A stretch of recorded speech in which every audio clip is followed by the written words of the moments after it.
Take it easy.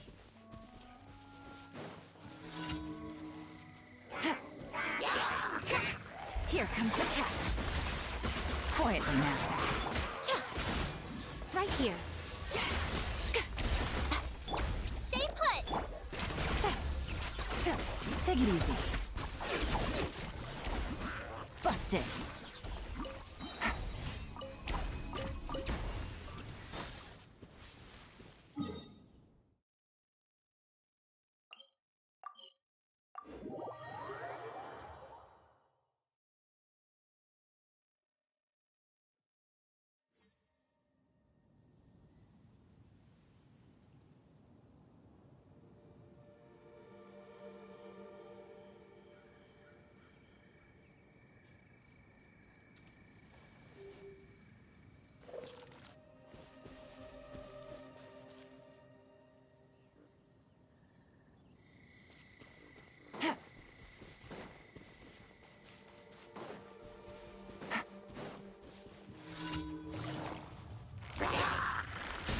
Game's up. Fun is over. Let me weave you a verse. Rain outlines your fate.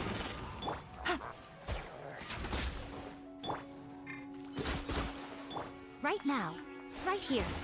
Emerge. Quietly now.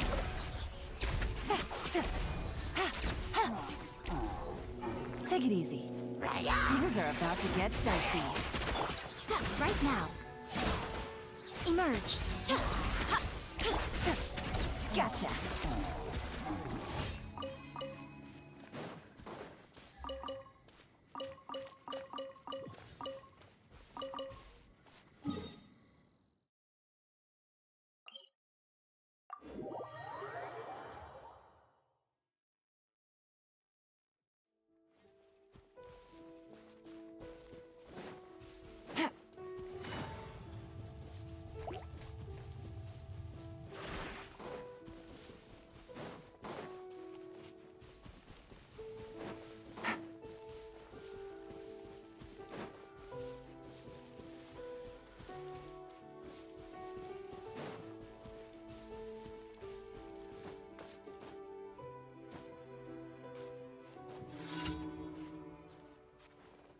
Take it easy.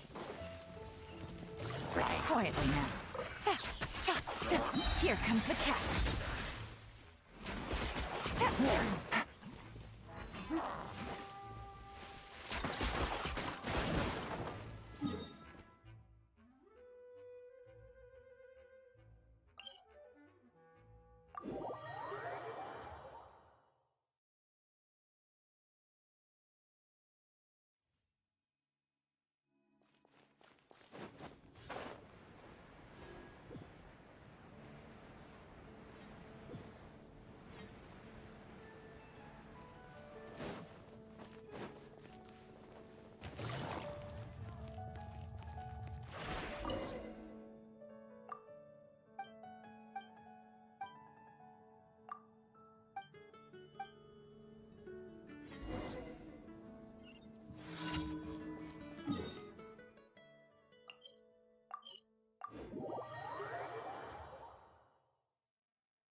Add Astra.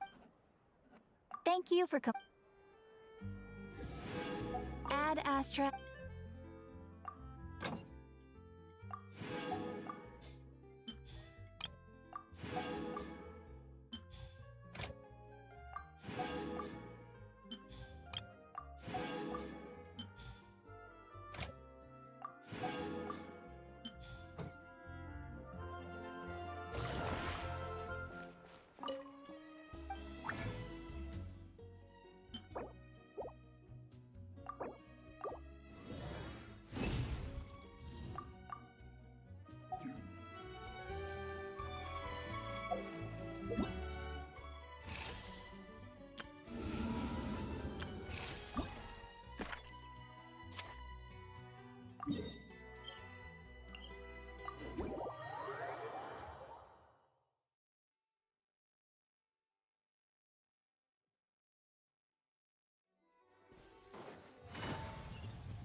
Take it easy.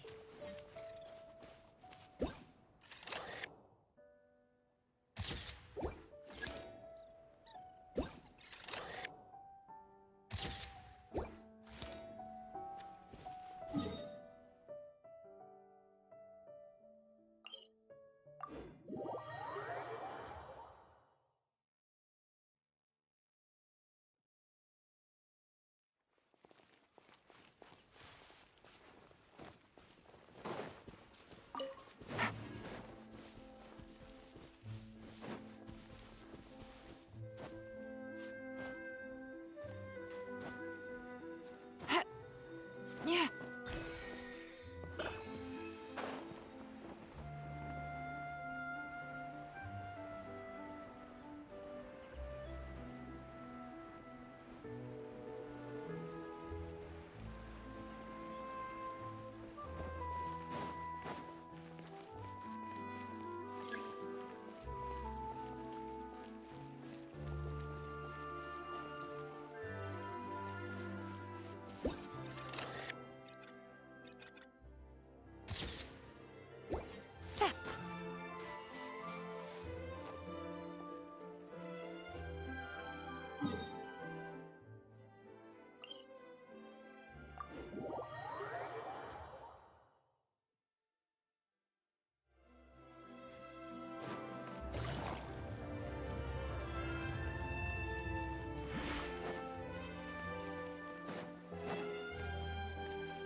Welcome to the Navia line.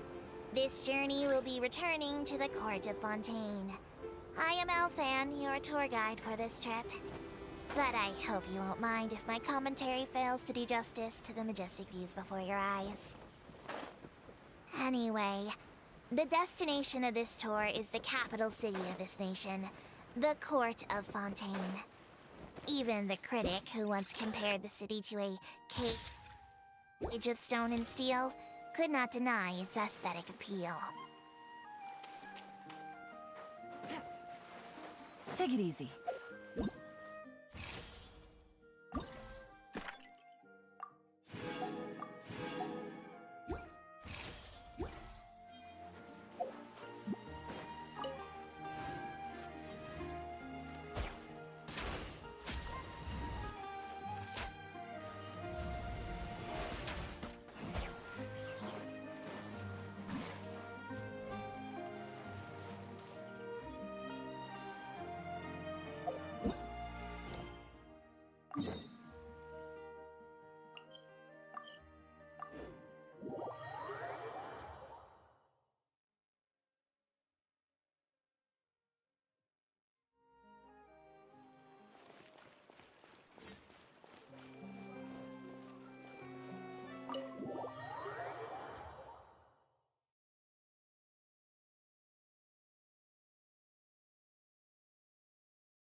I came here several times with my father when I was little, but stopped eating here as often after growing up.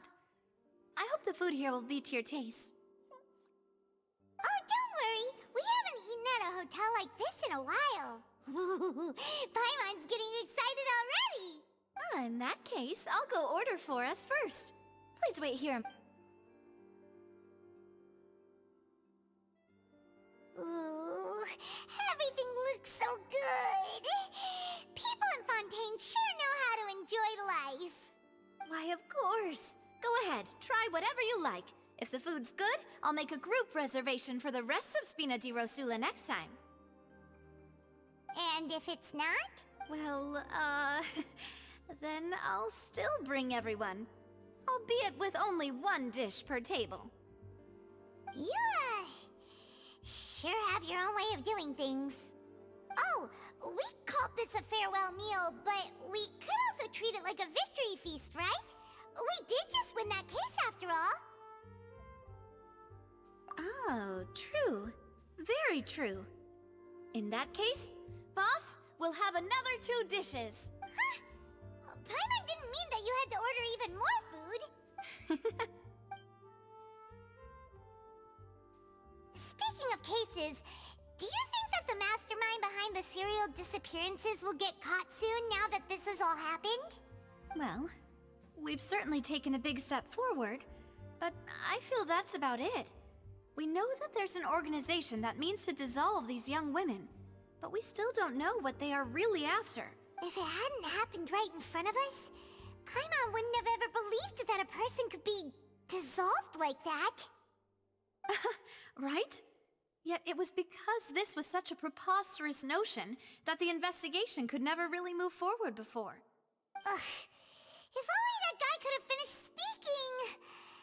We were so close to hearing who was behind it. In such investigations, even the smallest step can seem like a yawning chasm if the trail of clues is cut off. To be honest, I don't have high hopes for any follow-up that the authorities might conduct. It's not that I don't have faith in their ability, it's just that a different perspective is required in some matters. It's easy to guard against and deceive a single narrow perspective. A shift in thinking is required at such times in order to produce a breakthrough. Which is exactly why the Spina di Rosula exist. Those highfalutin folk are not all-knowing. That's why we exist. To seep into the cracks where filth falls through, where their watch fails them. That's the kind of problems we solve. Seems Paimon thought things were simpler than they actually are. It's all right. Well, this was supposed to be a farewell meal, so I doubt you have further interest in this business, right? Let's talk about something else. Like, what are your future plans? That's true. We didn't have a chance to speak to her after the trial ended. It didn't really seem like the right time or place to do it anyway. I see. So, your primary objective, which has been foiled so far, was to have a chat with the Hydro Archon. I've heard that there's a long line of people waiting to meet Lady Farina. I suspect you'll be waiting for quite a while, considering that you missed your chance today.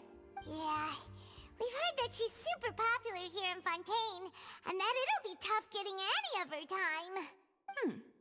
Well, would you consider some more, unique ways? Perhaps even methods of, let's say, questionable legality? Guess that's Spina di Rosula's boss for you. Chock full of sketchy ideas. Well, what did you have in mind? Well, one way would be to infiltrate a performance troupe at the Opera House, only to abandon your act at the play's climax and ask to speak to her after the performance. I'm sure Lady Farina would be eager to see the ending, and would agree in order to finish watching the play, don't you think? Could you suggest something a little more practical? This plan seems pretty hard to pull off. We'd have to go learn how to act, and acting's really hard. All right, here's another. Find a way to conceal yourselves under her bed. Then, wake her up in the dead of night and demand answers. Don't let her go back to sleep until she answers all your questions. I can personally testify that this one works. When I'm sleepy, I'll do anything as long as I can finally get some sleep. That might work, but that's not really the problem. The problem is we don't want to get ourselves arrested. Ah, valid point. I overlooked that part. I was just thinking about leveraging a person's desire for sleep. All right, no more joking around. Perhaps you could... Oh, I don't know. Cut the line when she's on a break. You did defeat her in court, clearing citizens of hers from false accusations. False accusations she had nearly upheld personally. I imagine that she feels quite ashamed about the whole thing. You mean that if we catch her while she's on a break, she might be too embarrassed to refuse? Oh, that does make some sense. Why don't we give it a try after this meal? You know, strike while the iron is hot and all. Huh? Paimon, did you drink my Fanta? Was this your drink? Sorry about that. Paimon wasn't really paying attention and the cup was right next to Paimon. Would you like to order another? No, it's fine. We're just about done here. Alright. Honestly, Paimon wouldn't recommend Fanta anyway. It tastes kind of salty and icky. Is that so? Huh. Well, in that case, we'll have to blacklist the Fanta here then. If we're all finished eating, then I'll go pay. Yeah, we're stuffed. Thanks for the treat, Navia.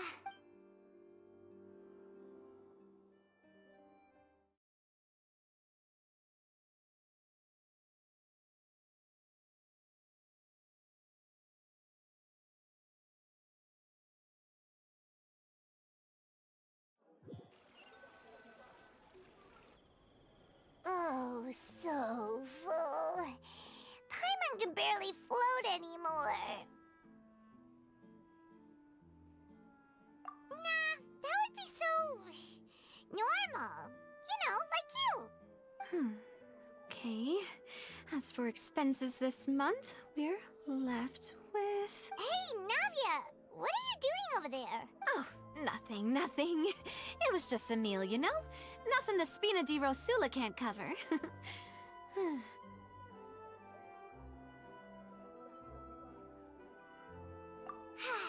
Let's get ready to try to meet the Hydro Archon again.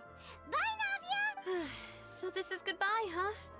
Well, if you do encounter any other trouble in Fontaine, you're always welcome to contact the Spina di Rosula. I'll give your requests the highest priority. In any case, I wish you smooth sailing. I'll see you again, partner. See ya!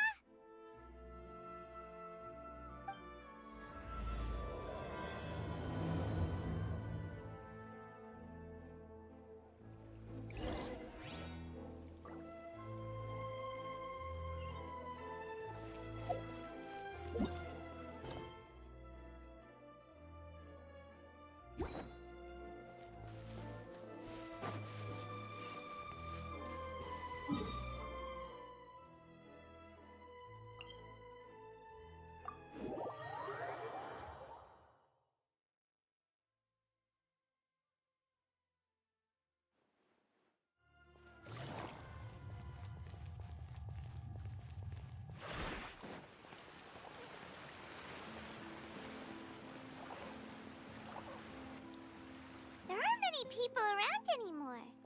Looks like that boat we took to Araneas might have been the last one. Vache.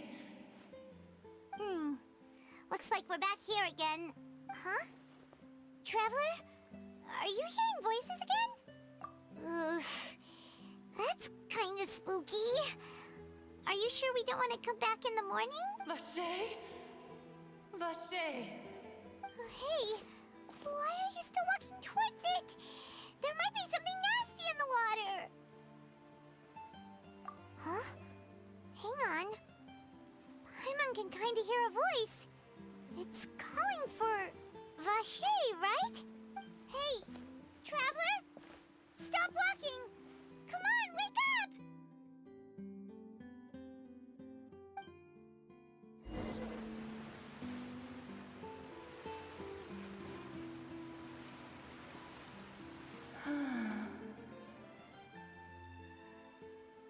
Vache?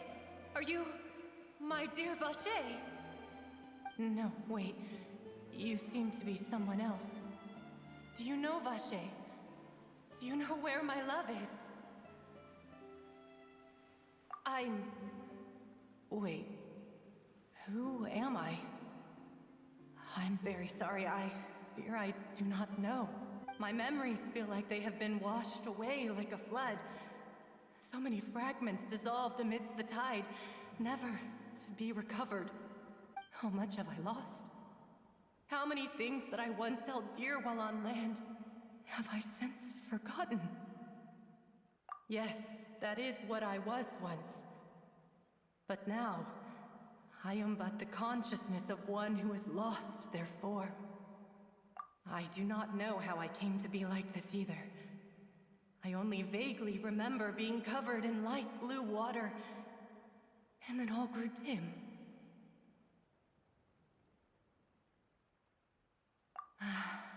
I also remember going to many places. I loved adventure, loved exploring places of peril. No matter where I went, Vache would go with me. I knew how dearly he loved me, and I also loved him equally as much. But now, we can no longer go back. The pain of such parting, I never knew how heavy it could be. No, our reunion no longer has any meaning. There is no way for us to create any new memories. The thought of me gives him no succor. So let it lie forgotten beneath the waters. If you meet Vache, tell him not to look for me. Tell him to move on.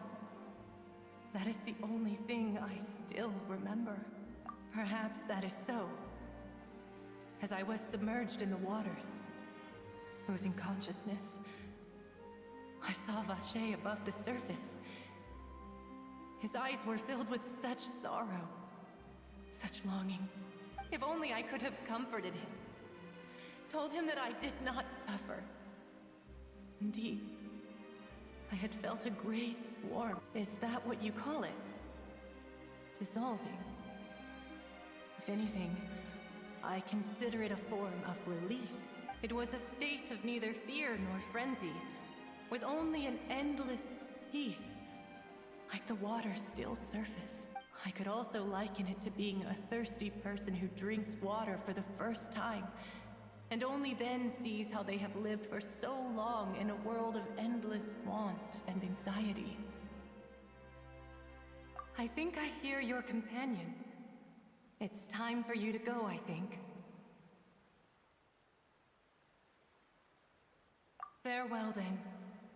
I am glad that you were able to sense my presence. Remember, if you see Vache, tell him not to seek me out any longer.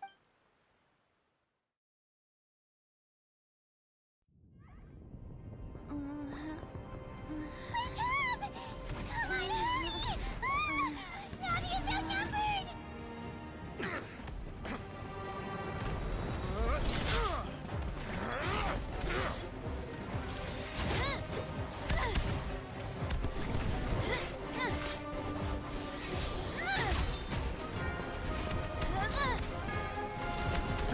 Look out!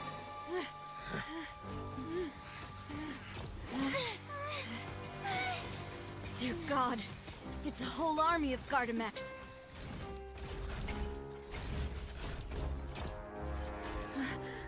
Chlorand?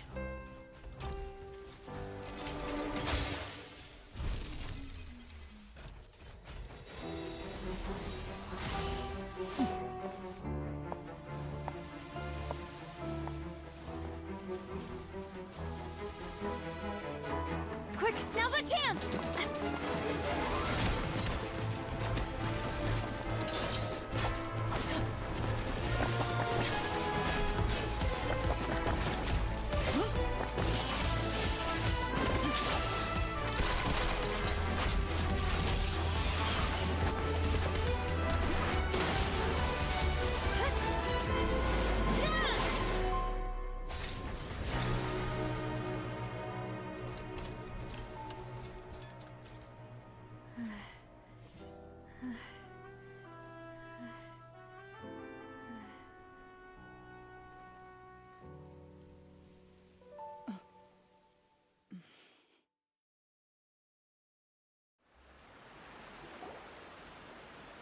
I should thank you for lending us your sword there, Clorand.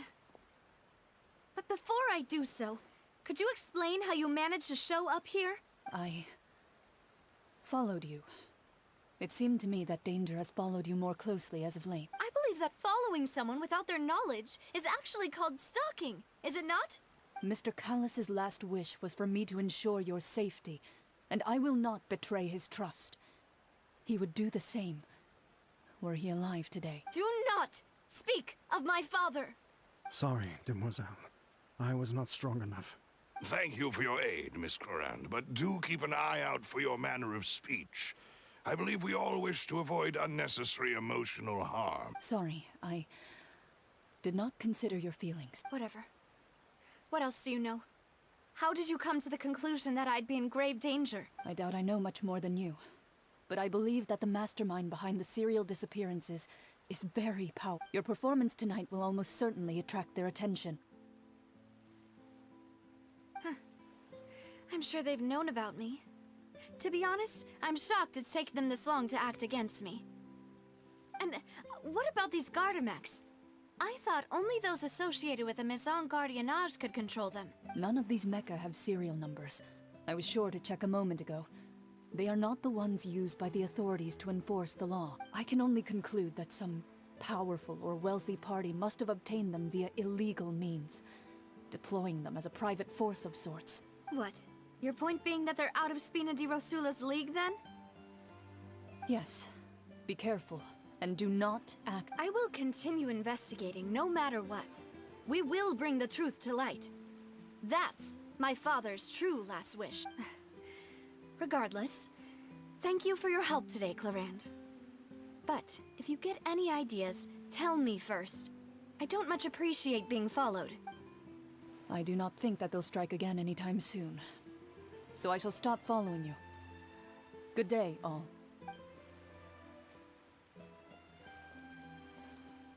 Right. I suppose that's the best news we've gotten today. Demoiselle, I believe that Miss Clorand was being sincere with you. If we tried, we could attempt to thaw relations a little. I know, she's... Oh, thank goodness! Paimon thought we were done for! Those Gardamex came out of nowhere while you were unconscious, and Nadia and her gang saved us! Oh, and there was that champion duelist named Clorand who came out to save us too! We got lucky there. Paimon probably couldn't have fought them off otherwise.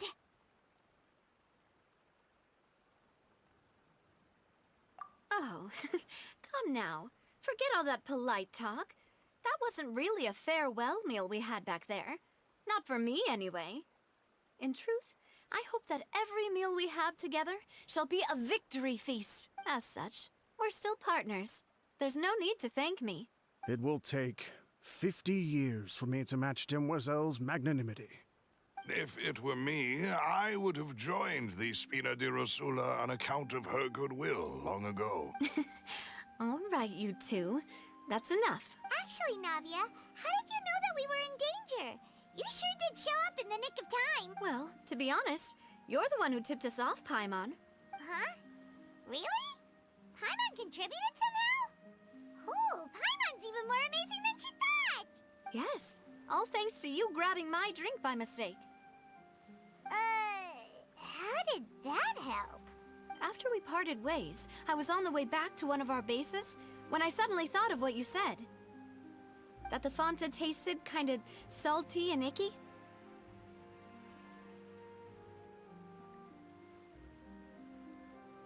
Fonta only comes in sweet flavors, so how could it have tasted salty? The color of the drink, if I recall, had also been a bit off. So the Fonta had been spiked with water from the primordial sea? Yes. So, if you hadn't drunk that cup for me... Spina di Rosula is preparing the grandest of awards for you as we speak for saving the boss. Huh? Really?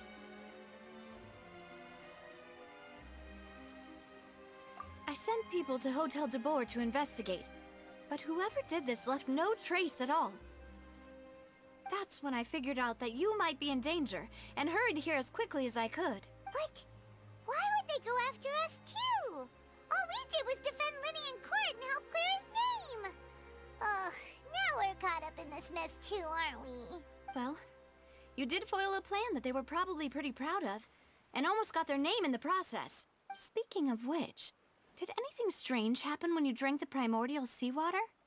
Well, it can't be a coincidence that the traveler fainted just now.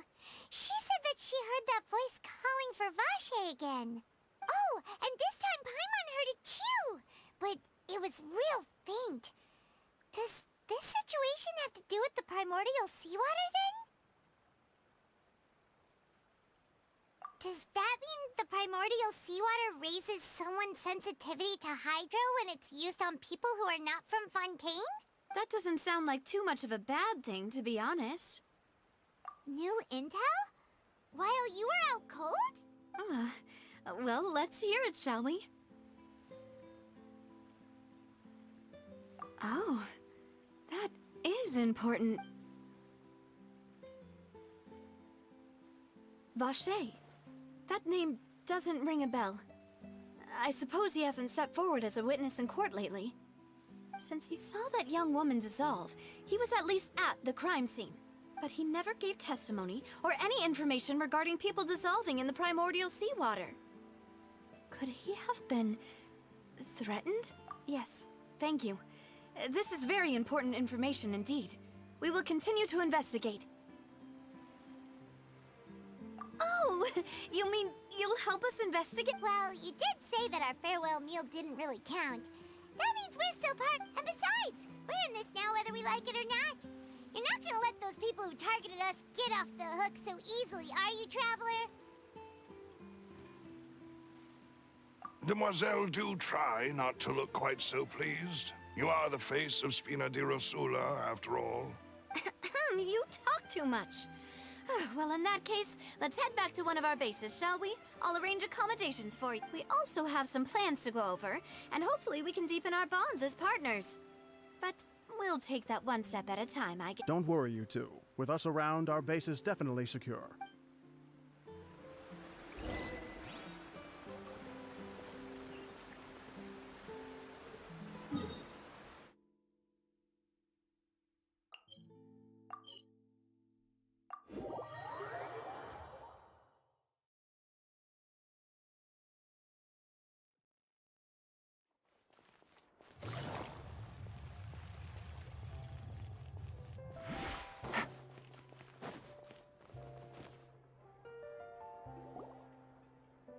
It's right up ahead, but let's make sure we weren't followed first. I've been keeping watch, Demoiselle. I haven't spotted anyone suspicious thus far. Very good. But let's not let our guard down for now. I shall find rooms for our respected guests. Thank you, Malus. Now, let's continue, Traveler.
This is your base?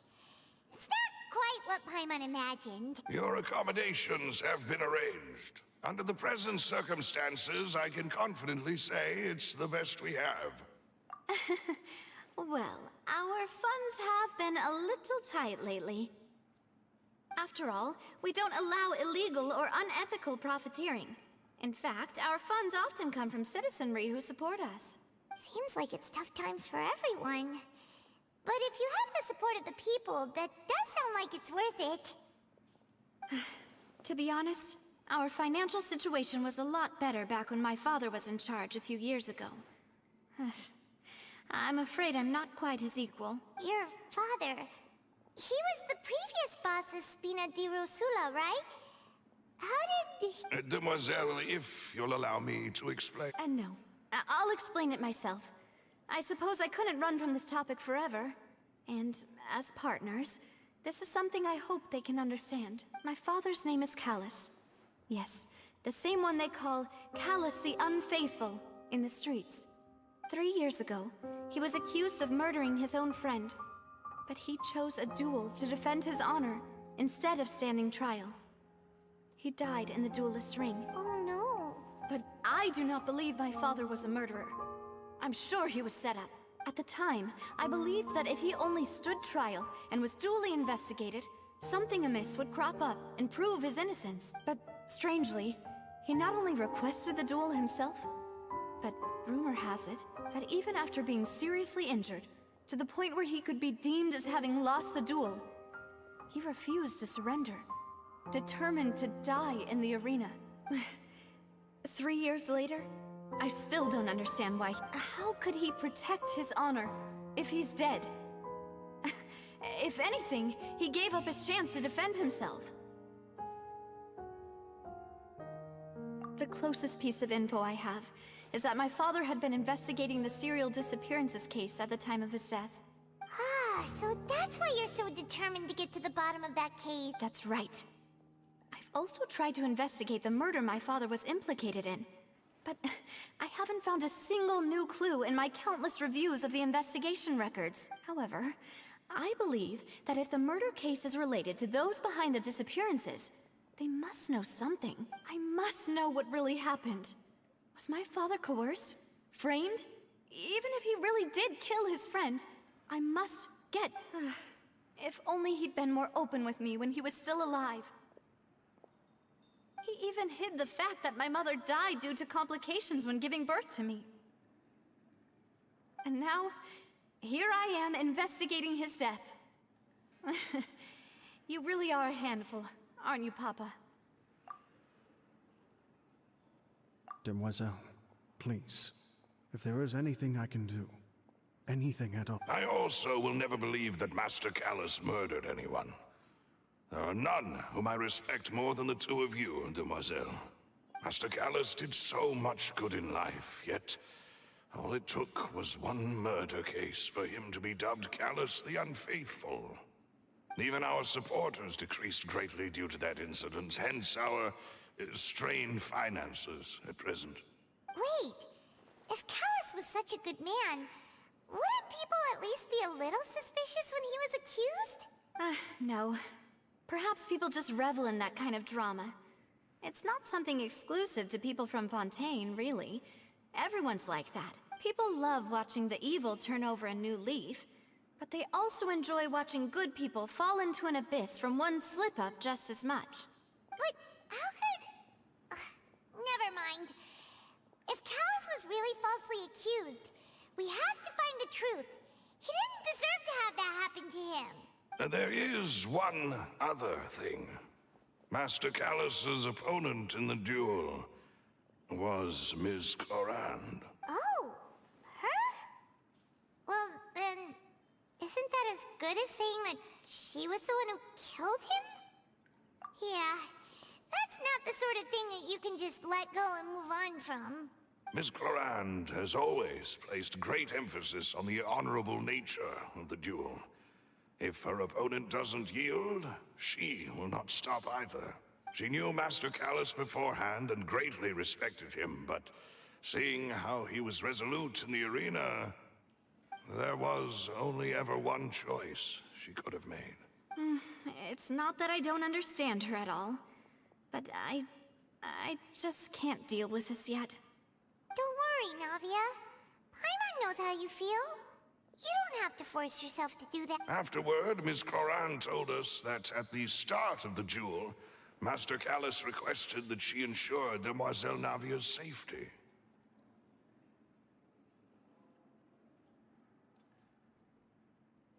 Yes, that is our understanding as well. Oh, Papa. What madness drove you to ask the person who killed you to take care of me? All right, anyway, that's the information I wanted to share with you. Even if it did sound like I was just complaining towards the end. Thanks. Yeah. Paimon's feet. Please, relax and get some sleep. We will ensure you rest soundly.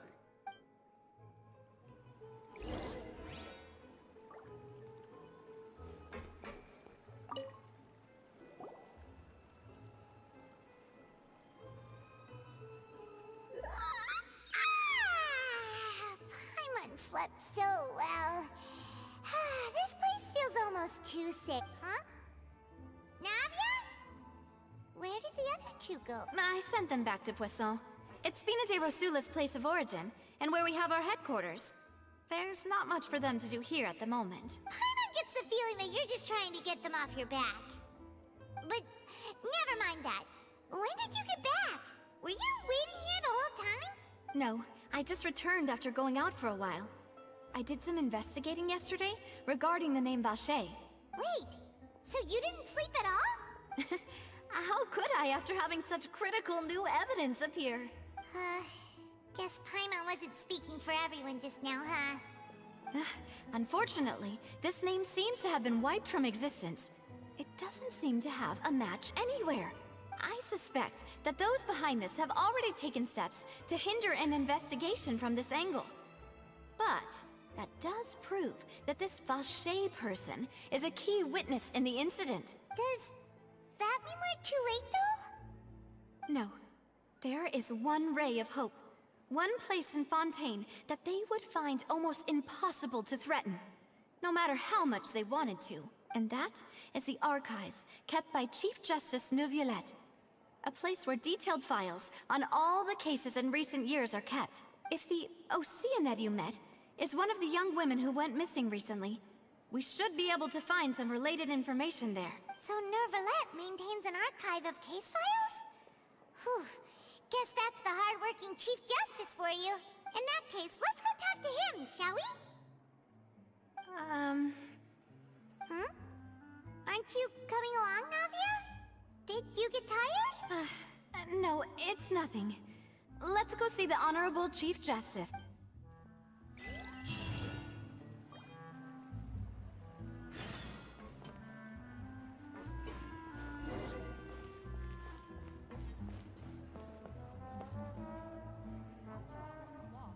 I guess I'm finally on the right path.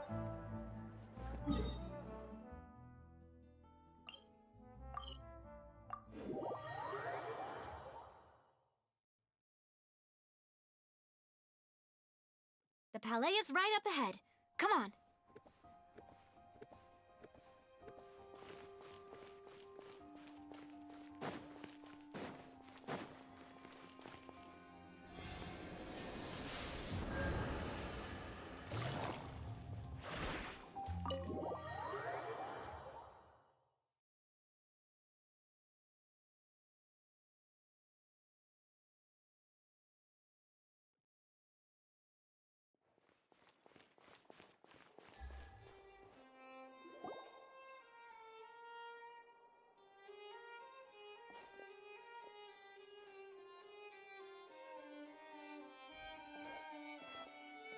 Halt! Please state your business here. The Chief Justice is presently occupied with official matters. Huh. This place does look pretty heavily guarded. Guess that proves that Neuvillette's files are really secure. Hey, don't you recognize us? Huh? Who are you? Just to be clear, I don't care who you are or who you might be related to. Our rules make no exceptions. See? They've got great discipline, too. Yep. Paimon can tell. If you're here just to crack jokes, I can point you towards the exit. Unlike some, we're busy, so please leave if you don't have a reason to be here. No. What I meant to say is, shouldn't you remember us from a few days ago? We were at the trial of the great magician Linny. Oh, yes, I remember. I read about it in the Steambird. You must be Linny's attorneys. It's all coming back to me now. We're here today to report and archive some information on a follow-up case. Huh. Is that even a thing? Of course. Don't worry. We're here on official business. You can trust us. All right then, I'll let you through. The Chief Justice is just inside. Ah, thanks so much.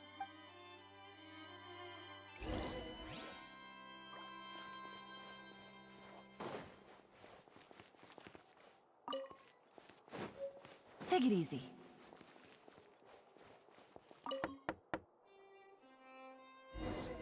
Please come in.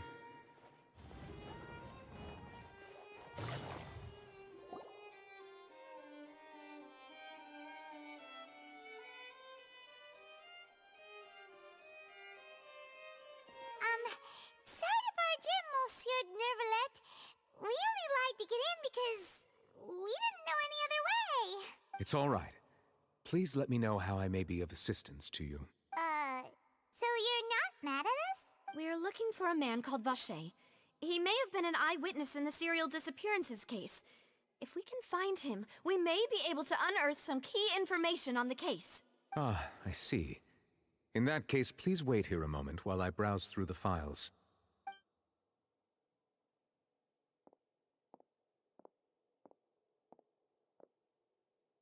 Who knew that Nervalet would be so easy to talk to?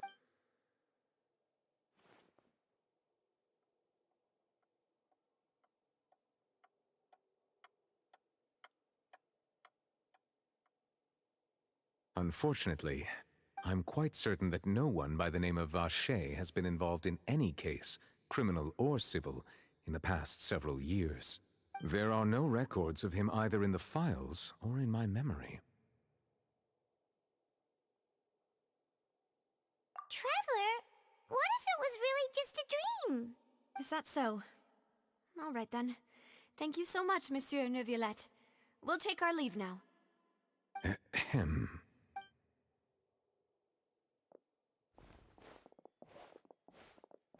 Miss Navia, I can understand how you feel.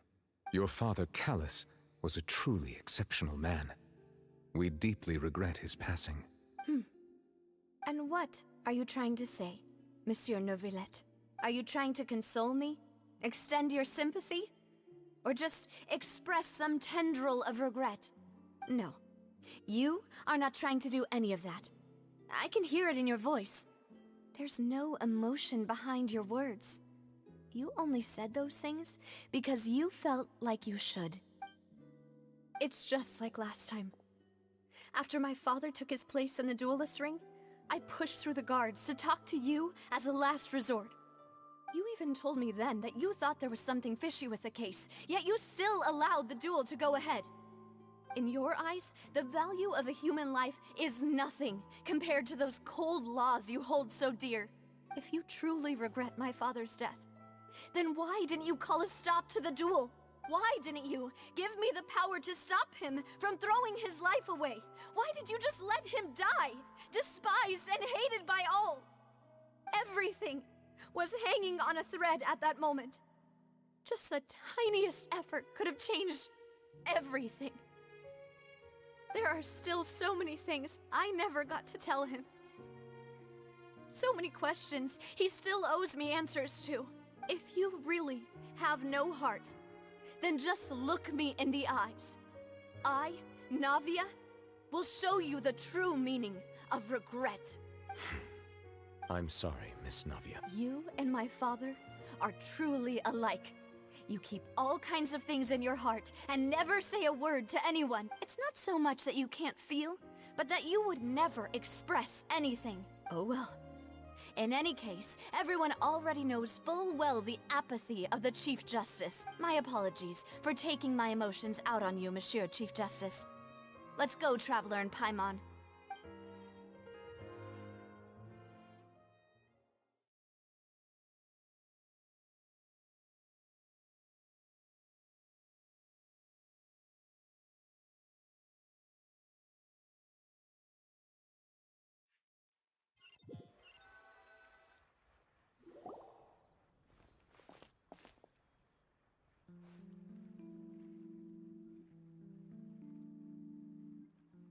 Navia Sophia, are you okay? I'm fine.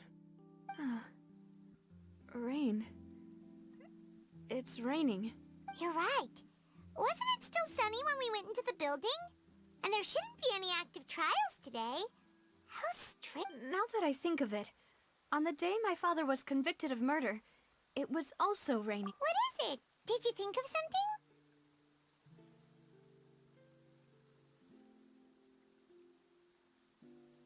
Yeah, he was outside. It was uncovered and the rain could fall there. Why? Do you think the rain could have affected the crime scene? That thought has occurred to us before. We've even expanded the search area to try to account for that, but didn't find anything of value. Oh? Wait. You don't mean...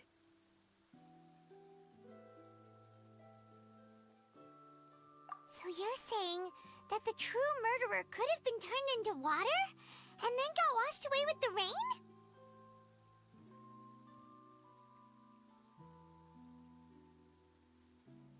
Yeah, and if that's what had happened, then no one would have believed your dad, even if he explained what he saw to the authorities.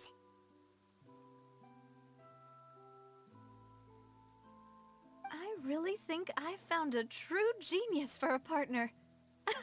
You're completely right. How did I not connect the dots earlier? All right, let's go to Poisson. With this new lead in mind, we'll get to the bottom of my father's case for sure. Yeah, we're gonna make progress for sure this time. Do you want to go with me now? Or do you want to head over by yourself later?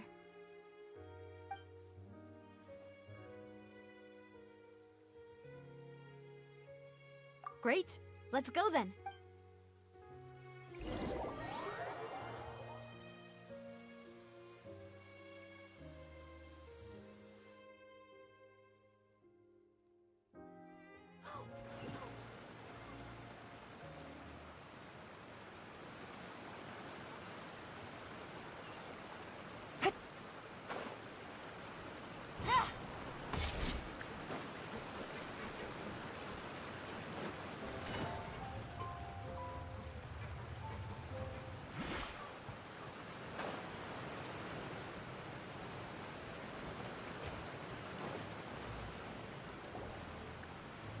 Whoa, what a huge ship! Why would a ship be anchored at a place like this? There's no need to be so surprised. While it may look like a ship, it's actually Spina di Rosula's headquarters. My father was the one who asked for it to be built like this. Perhaps our taste in exterior design is the only thing we occasionally had in common. A gigantic and glamorous ship embodies discovery, opportunity, ambition, and conquest. It symbolizes Spina di Rosula's bright and limitless future. And Paimon thought you were bluffing when you said Spina di Rosula had a glorious past. Paimon was confused why a group with such a history would live in the sewers. But now that Paimon has seen this ship for herself, she's been convinced. Well, Poisson is where Spina di Rosula began, after all. It's our main base, our home.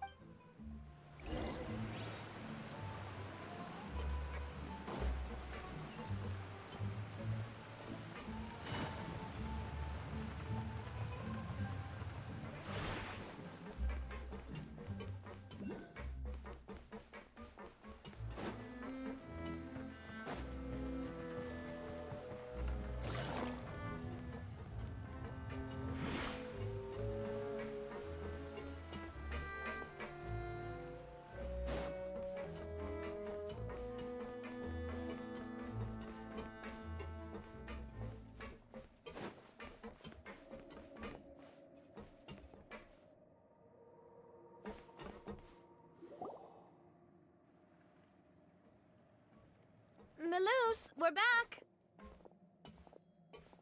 Apologies for the wait, demoiselle, and our most important partner. You said before that you still had some business at the court. What brings you back to Poisson so About that. It's because my partner here reminded me of something really important.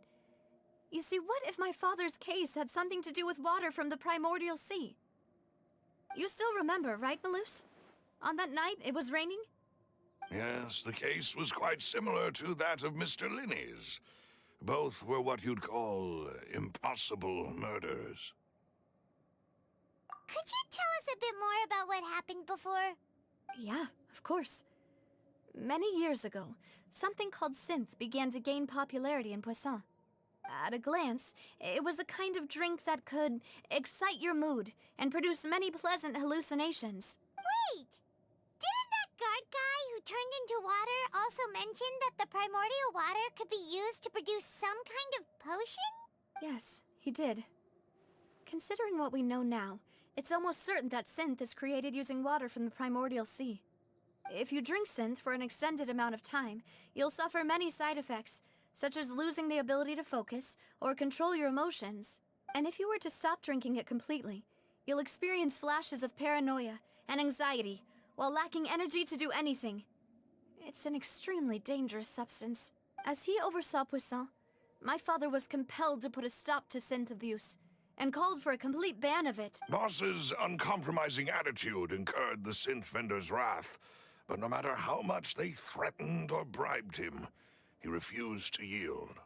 Not only that, Boss became determined to find the mastermind behind the synth operation and put an end to the problem once and for all. Yes, but the enemy was very cunning. So he could never get anything out of the dealers, all of whom only sold the stuff and weren't privy to the rest of the operation. Recognizing that, my father decided to contact the dealers in secret and cultivate personal relationships with them. Finally, he was able to convince someone to become his informant. The man's name was Jacques. He felt greatly ashamed about his work after seeing many families destroyed by synth abuse. That night, my father hosted a banquet at his countryside estate. He planned to meet up and exchange information with Jacques over some food. But then, we heard 2 gunshots from the courtyard. We raced to the scene and found my father, still holding a gun, and Jacques, who was already dead on the ground. Huh? How did that happen? Aren't they on the same side? Sounds just like Lenny's case, doesn't it? In both cases, the culprit seemed obvious, but neither appeared to have any motive at all. Looking back on it, though, I now believe the most important clue was something we all overlooked at the time. There were pieces of clothing left at the scene. Precisely. It's all thanks to you that I made the connection now. Back then, we all just thought they were some costumes that Jacques used to disguise himself at the banquet. But, considering it now, it's almost certain that they belong to a third person at the scene. With one extra person, we'll also need to reconsider why the 2 shots were fired.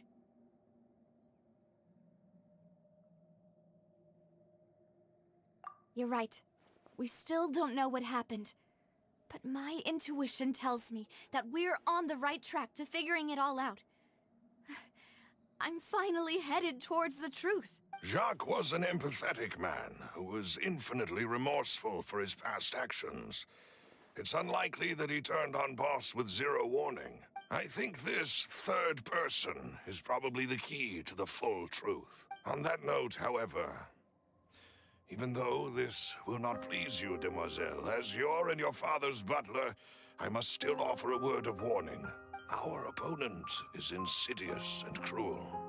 They are extremely difficult to deal with, and Boss has already lost his life trying to bring them to justice. Even though Spina de Rosula has lost most of its former glory, Poisson has welcomed a new time of peace, and we have been allowed to live out our lives. There is no need to follow your father's path.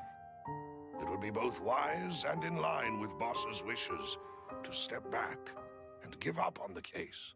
If that's indeed what he wished for, then he should have told me that himself. Was I not the closest person to him? And yet, I was the one most kept in the dark. What was the point of him dying without sharing any of the secrets he knew? Did he manage to protect anything in the end? Synth is still here. Callus the Unfaithful is still his epithet. And Spina di Rosula is barely getting by. Nothing has changed. Did he think I'd just accept his meaningless death and live out my life just as meaninglessly? I've never accepted that. Ever. Not since that day, and certainly not now. I want to find out the real answer for everyone's sake. For the missing girls, for the victims, and for myself. Navia. This is indeed the best moment to act. Your partner appears to be quite reliable, and more importantly, Demoiselle, I think you're also ready to take this on. So you do know something else, Malus? Yes, I do. In fact, even before that banquet, Boss already knew of the connection between Synth and the serial disappearances case. But what drove all the tensions to the boiling point was the revelation that you, Demoiselle, had been selected as the next target to disappear. What? Boss also didn't tell you that he had been diagnosed with a rare illness. The doctors told him that he had no more than 5 years left to live, and the serial disappearances case caused him great anxiety. 5 years was nowhere near enough time to resolve this long-standing conflict, but once he passed away, all the danger would pass on to you. Knowing all of this, he decided to use one final intimidation tactic before his death. He claimed to have already gotten his hands on some key incriminating evidence for the other side, and even told some members of Spina di Rosula about the details. But as long as you remained safe, he would not share the evidence with the public. If something were to happen to you, then he and all those he told would immediately expose all they knew about Synth and the disappeared victims. Right. So nobody would be able to get off scot-free. As we've seen, Boss's tactic has worked. Even though Boss has been gone for a long time, the other side has not tried to take Demoiselle's life. No, I don't believe it. He never appeared to look sick to me. No father wants their daughter to see them weak and haggard, especially someone as proud as Boss. To him, dying in a duel and suffering lasting dishonor as the unfaithful were still far preferable than losing face in front of his daughter. So he chose to die in silence, so that he could protect me. I'm afraid you're not understanding this correctly, Demoiselle. What Boss wanted to hand to you was not a parasol, but a sword. If Boss's spirit could hear you telling me that you want to find the answer for the sake of everyone involved, I'm sure he'd be extremely proud. That fool. Couldn't he have just given it to me straight? No. He might have set up everything precisely because he never thought I'd be able to understand him. Is that the amount of confidence he had in me? And what if I was never able to make it to where I am now? Yeah. I suppose that's true. With the way he'd set things up, if I had wanted, I could have just lived out my life without a care in the world. But thankfully, he rarely talked to me about complex matters, and thus understood little of me as a person. In this case, he really didn't need to give me an easy way out. Malus, what was the key evidence that he shared with you? It's the location where Synth is produced. Essentially, it's the enemy's headquarters. When he was threatening the enemy, Boss didn't share the specifics of the incriminating evidence he found. But if you want to use it against the enemy, you'll still have to take several things into consideration. Why? If we know where the place is, can't we just go storming in? You mustn't forget that we're fighting against a mysterious and dangerous organization that's been in operation for decades. There's no telling what might be lying in wait at their headquarters. We also have no idea what kind of evidence we may be able to find inside, nor what people we may be able to capture. But a single visit to their headquarters would be tantamount to a formal declaration of war. The worst case would be that we leave empty-handed, but also open ourselves up to full retaliation. Then, in that case, why not work with the Fontaine authorities? Well, you saw one of them dissolve during Mr. Linney's case.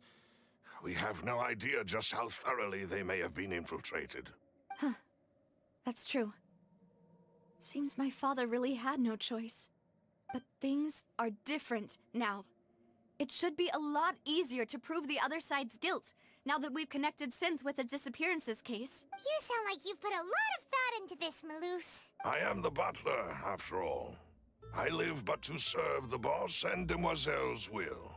I've always been willing to take on any kind of risk for your sake. But considering my relative lack of ability, I've spent my time keeping secrets, performing basic investigations, and waiting for the right time to come. Thank you for all of that, Malus. Have you discovered anything new in the past few years? Let me think.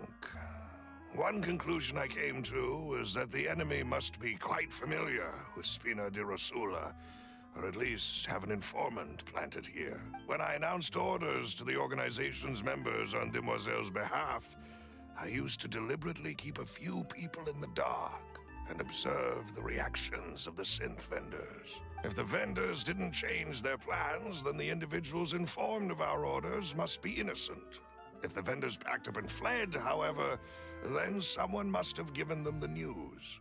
After several rounds of testing and investigative tracing, I've narrowed the suspect list down to 3 people. The first is Florent, Spina di Rosula's senior advisor.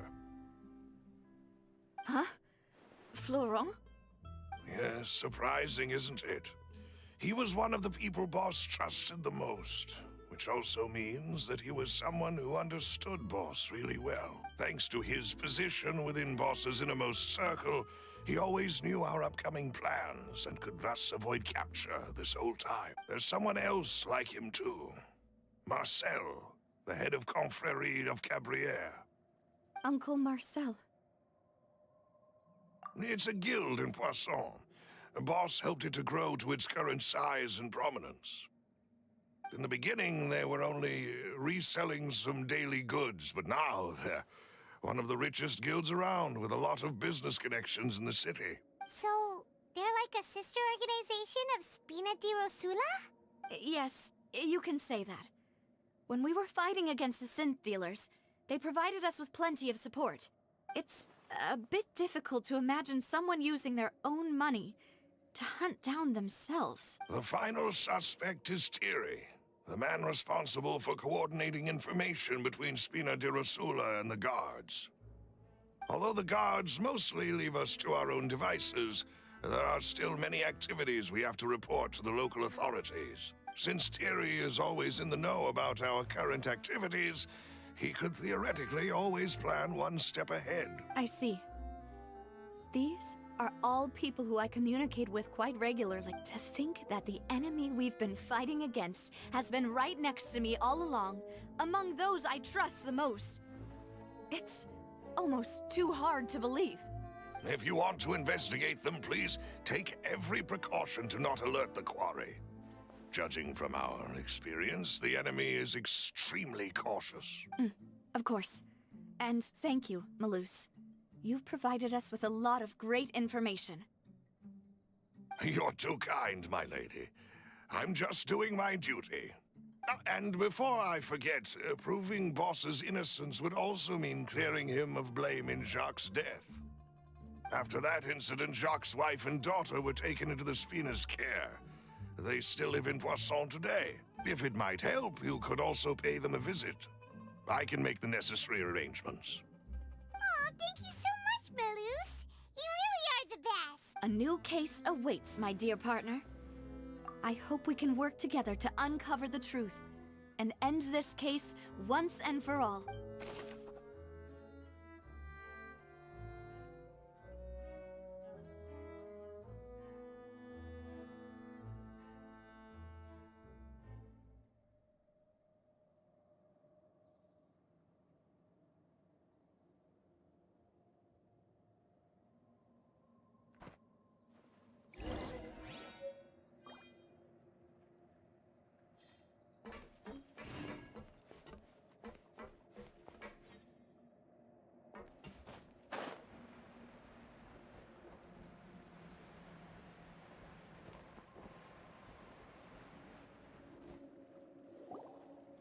It is settled, then.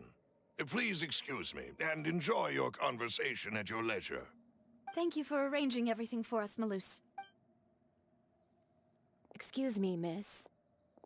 Do you need anything from us? Mm. Oh, Hey, Navia's all quiet. This isn't like her at all. I'm sorry that I only came to visit after all this time. After what happened, I didn't know how I was supposed to face the two of you. ah, if it's about that, there's no need to apologize. After my husband died, Spina di Rosula sent us a lot of mora and support. I understood your guilt and apology to be genuine. But aren't all of those things nothing compared to the loss of Jacques? I can understand the kind of pain that comes with losing a father so needlessly. You don't understand at all. I didn't know how to face you, because I didn't know what I could possibly bring as a consolation gift.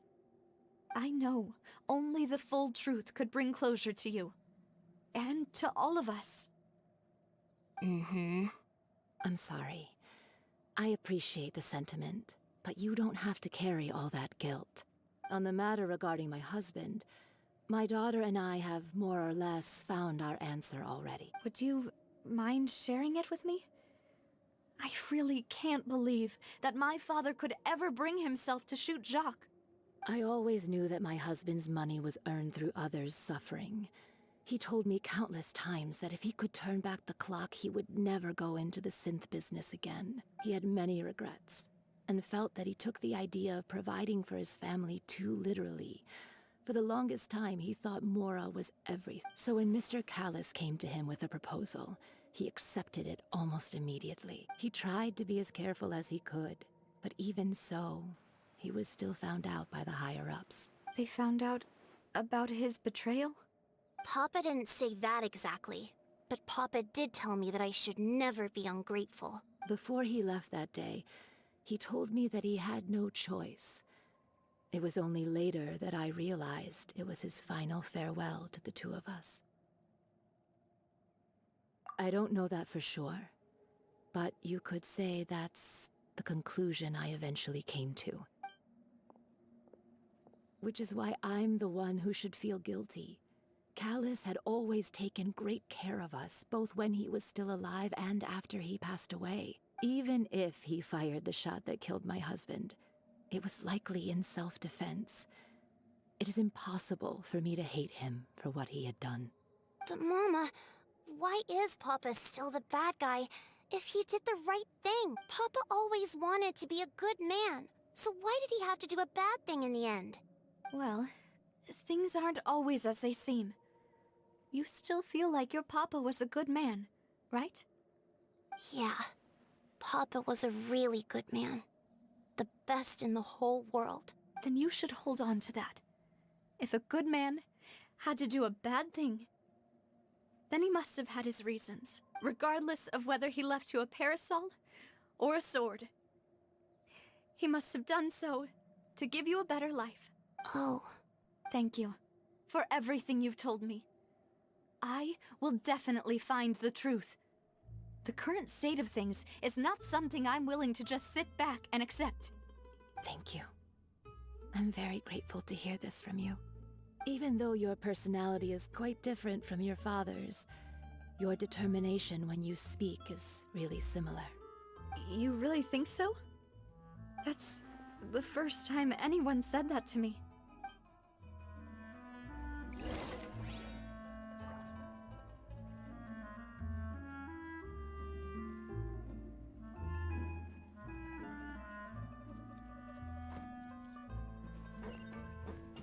Are you okay, Navia? I'm fine. Don't worry. Let's investigate the 3 suspects next. Florent should be nearby, and we should be able to find Thierry and Uncle Marcel. Greetings, boss. How may I be of assistance today? I'm sure you've heard about what happened at the Opera House. Someone got turned into water right in front of us. Yeah, I've heard. With something that dramatic, I'm sure journalists will milk it for all it's worth. And it'll be all the talk for the next several weeks. It also reminded me, on the day that the incident happened with my father, it was raining outside, and we found some clothes left at the scene. After my partner here put the dots together for me, I feel like we should try to reopen his case. Can you do me a favor and try to recall what happened that night? Let me think. Mr. Callus was feeling pretty upbeat that day. So he was drinking and bantering away with us at the table. After that, he told us that he wanted to go get some fresh air. So we let him go without thinking much of it.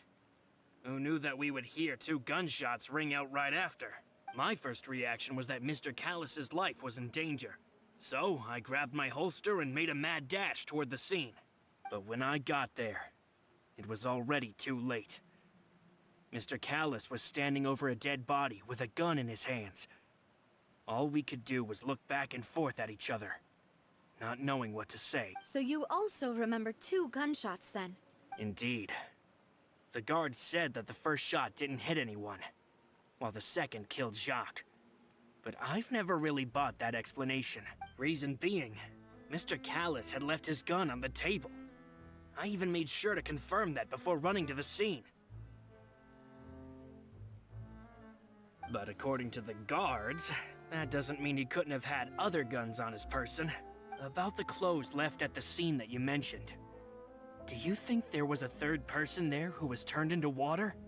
At least from our perspective, my father had no reason to kill. So he would also have no reason to bring an extra gun with him. The gun he was holding probably belonged to Jacques, or a third person on the scene. Yeah, that makes a lot of sense.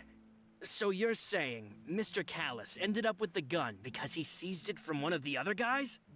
But hold on. If that's what had happened, then why didn't he share the truth with any of us? He didn't even want to face the Oratrice machine, and chose instead to prove his honor in a duel. Did he lose all faith in the courts after seeing someone dissolve right in front of his eyes?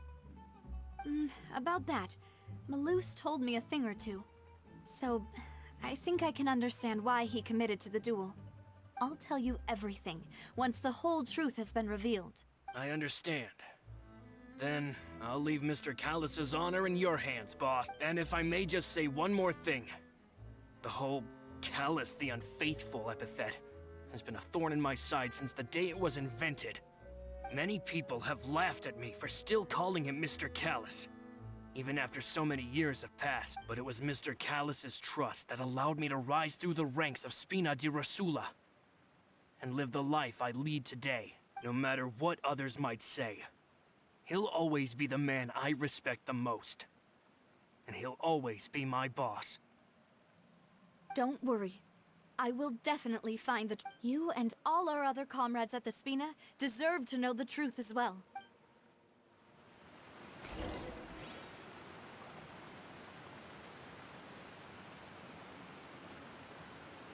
Intel is just like teachers. You gotta invest a lot before you can start over.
got a new letter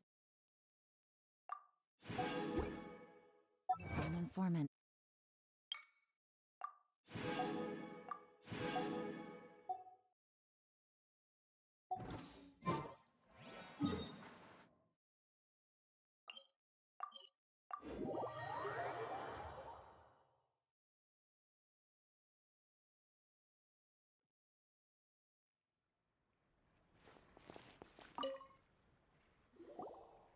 Hey, Thierry! It's me! Oh, now, what brings you here, Miss Navia? I've heard that you made quite... Oh, so you've caught news of that already. Oh, okay. Hey, I'm also a member of the guards, you know. The way you make it sound, people would think I was sent off to Poisson because I had done something wrong. Are you sure there isn't a little bit of truth in that? Under normal circumstances, shouldn't you have been called back to the city already? I mean, where I work is really up to me. Let's just say I enjoy the ambiance of Poisson. Callus did a fantastic job running the town, building Spina di Rosula from the ground up and clearing many obstructions in my way. It would be next to impossible for me to find a similarly easy but high-paying job in the city. Anyway, enough chit-chat. Are these two friends of yours? You, here for some formal business? Ah, yes. These two are my partners. What happened at the Opera House made us realize that Linny's case and my father's may be related. We're trying to reinvestigate the details of my father's old case. Ah, I get it. You think there might be more to the case now that we know people can be dissolved into water, right? I was also flabbergasted when I first heard of it. If you want to go through the original files from your father's case, I can help you look for them. That'd be much appreciated. Thank you. Actually, I have another question. Do you have the authority to dispatch Gardamex? Of course. Without them, I couldn't possibly handle Poisson on my own. Why do you ask? We definitely can't use them to forcefully get more evidence for your father's case. Well, you see, just recently, we were attacked by a horde of unnumbered Gardamex in the city. So, if you hypothetically wanted to do something against me, all you would need to do is get rid of the mecha serial numbers and send them after me. Then you think too highly of my abilities. Dispatching mecha is very different from controlling them. If I had to make an analogy, when you order a dish, the chef will make it for you. You can ask the chef to cook, but not to massage your shoulders or carry your baggage. If you try to make unreasonable demands, the chef would just think you're out of your mind and ignore you completely. The same goes for me and my Gardamex. Removing a serial number is also not as easy as you might think. There are a lot of complex steps to it, and it's almost impossible to keep it a secret. So I can promise you, those mecha were definitely private units. They're certainly not cheap. So whoever their owner is must be super rich, powerful, or both. Now that you mention it, though, being in the synth business would definitely be profitable enough to afford this. Oh, then you're officially in the clear, Thierry. Oh, well, thank you for the vote of confidence, Navia. Jokes aside, I'd like to wish you all the best with your investigation. I'll be staying in the city for a little while, so just come find me if you need any support from the guards.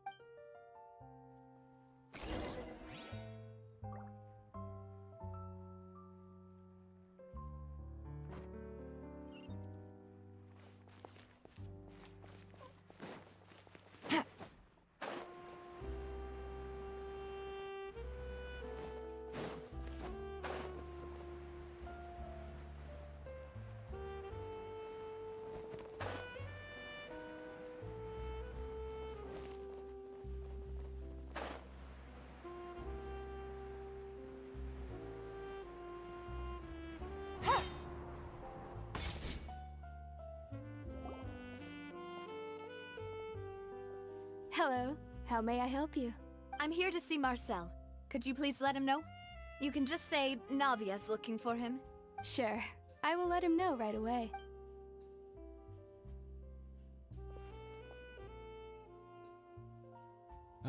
Navia, hello.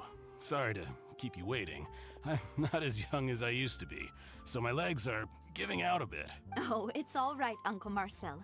There's no need to stress. I just wanted to talk to you briefly about what happened in the Opera House. I'm sure you saw everything too, right?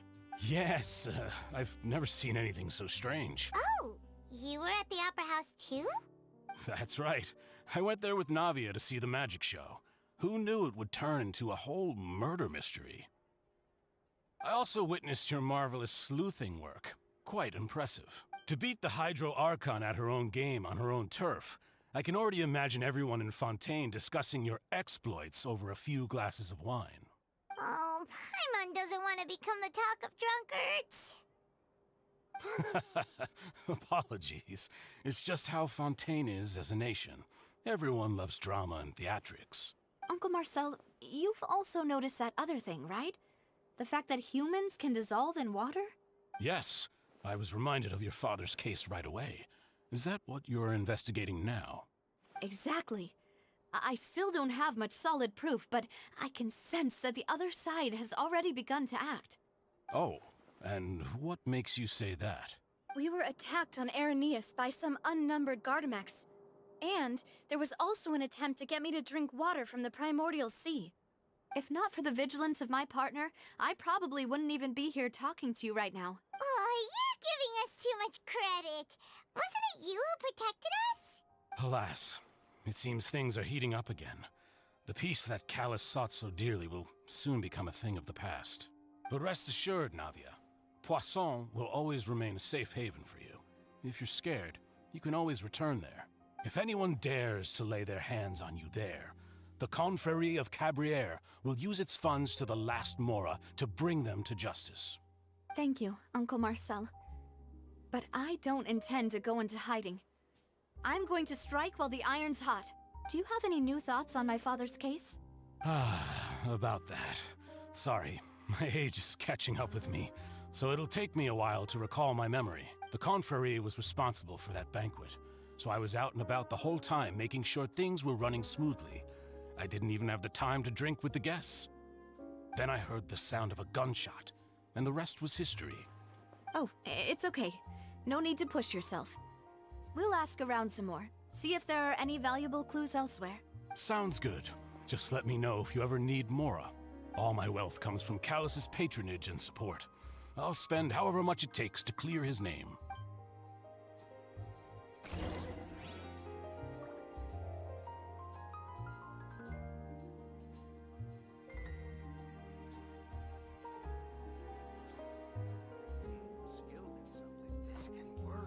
Navigating the world is a whole lot easier with a few different identities to choose from. Need me to come up with some for you?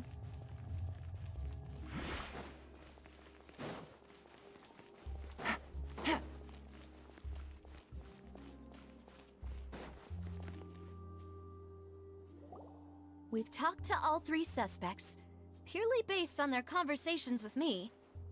None of them sounded particularly suspicious. I suppose that's to be expected, though. If a single conversation's all that's needed to find them out, then my father wouldn't have needed to investigate the case for so many years. Anyway, even though we didn't make a breakthrough, let's still compile what we were able to find. But where should we start? Ah, you're right! Flora mentioned that Callus probably only ended up with the gun because of circumstance. That makes sense. According to Jacques' family members, he already told them that he had been discovered, and that he had no choice before he left home that day. If I had to guess, he probably received an order from the synth boss to kill my father. Had he refused, he and his family's lives would have been forfeit. So, Jacques fired the first shot?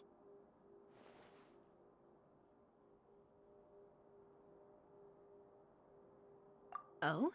And why is that?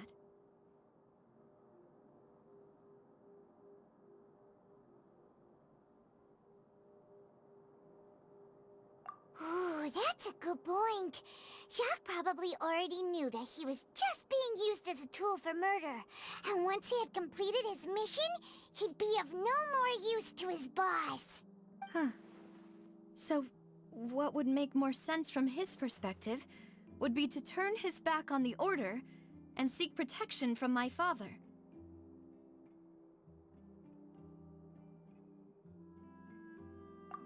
Makes sense. But without evidence, that's still just a theory. Besides Jacques, the attack from the Gardamex has been bothering me quite a bit as well. It's obvious that our enemy has become more antsy after the secret of the primordial seawater was revealed. Do you think he knew, even then, that we'd follow this lead to the end? Given everything that's happened since, it's quite possible. But who among the 3 suspects would have the ability to control privately owned Gardamex?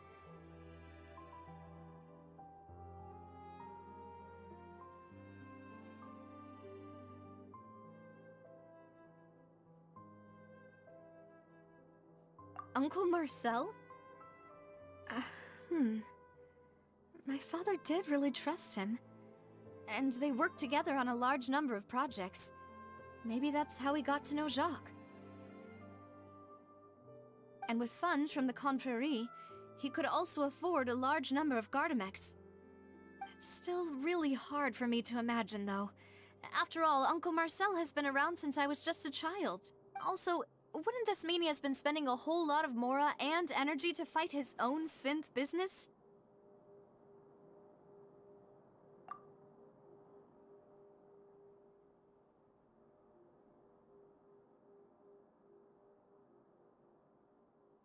Thierry, you say?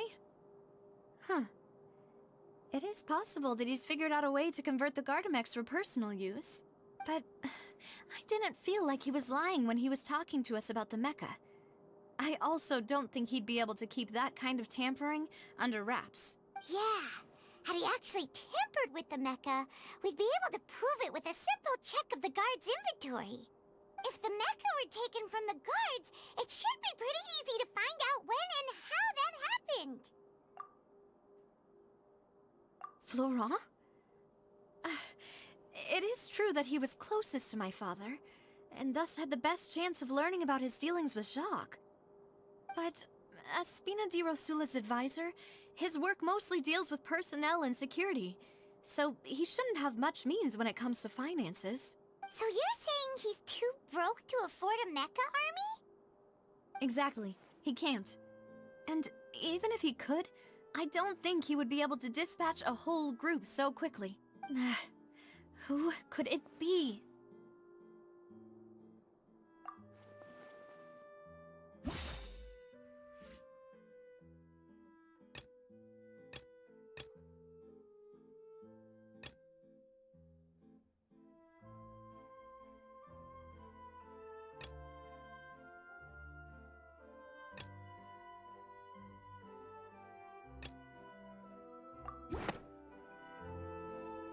You know, if you think everything through, Uncle Marcel is indeed the most suspicious of them all.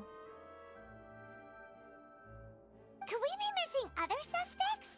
Malus didn't know about the people turning into water thing when he narrowed it down to these 3, did he? Malus has always been very reliable, and his judgment of others' trustworthiness has been fair and well considered. When he laid out his case for the 3, the rationale he gave me made a lot of sense as well. The suspect is knowledgeable about the Spina's internal affairs, has the means to dispatch Mecha to assassinate us, and possesses significant intellect and foresight. Even if I don't want to believe it, I'm starting to see how things could all tie back to Uncle Marcel. Well, we still have another trump card on top of all the theorizing and speculating. Yes. Malus did say that charging straight in there would be extremely risky. But we don't have any other options right now. We need far more solid proof before we can hope to go charging in on our enemy. Navia, here you are. Oh, I've been looking for you. Huh? Aren't you the guy from the guards? Did something happen? Yeah. News came from Irenaeus just after you left. We've got another trial on our hands. Wasn't that place built specifically for holding trials? What's so newsworthy about this one? I know. But they said the person they're putting on trial is a Fatui harbinger called Tartaglia. What? Is that someone you know? Yeah, we know him. Maybe even a little too well. Well, he's been accused of being the true culprit behind the serial disappearances case. It's absurd, don't you think? Wait, how? None of our investigations have had anything to do with him. That's what I thought was strange about it, so I came to tell you the news right away. If the charge against him stands, then it'll be next to impossible to get the guards to support any of our planned investigations. Right, because they'll think they've already found the culprit. Yeah, and it'll be a lot harder then to clear Mr. Callus's name. I understand. Well, partner, what do you think we should do? We still haven't found any conclusive evidence. Huh? Split up? What do you mean?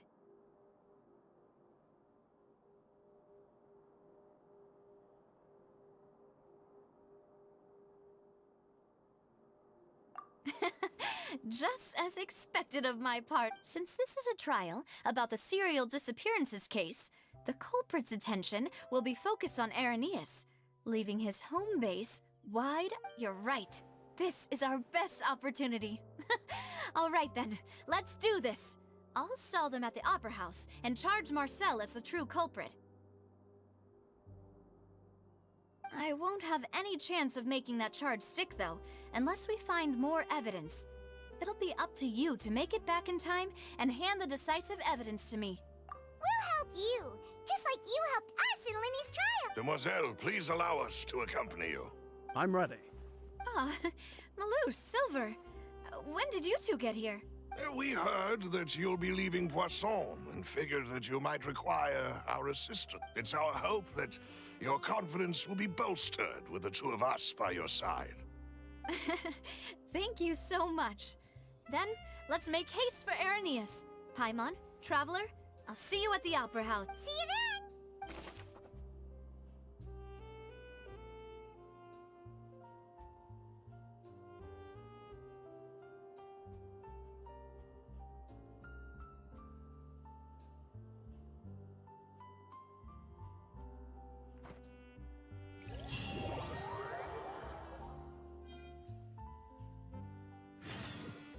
Now that Navia has set out for Irenaeus, we should also get going. The location has already been marked on the map, so let's head over.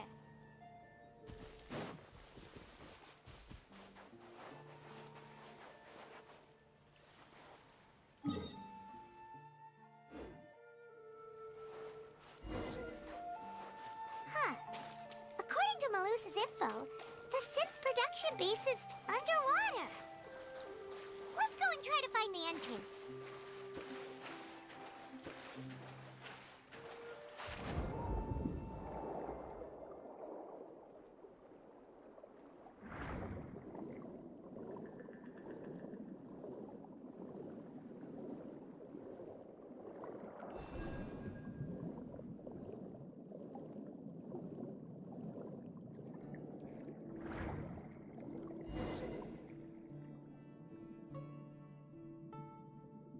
Finally found it! So this is the entrance that leads to the synth production base. It sure doesn't seem out of the ordinary at all. You're right. An important place like this is bound to have a ton of protective measures and mechanisms.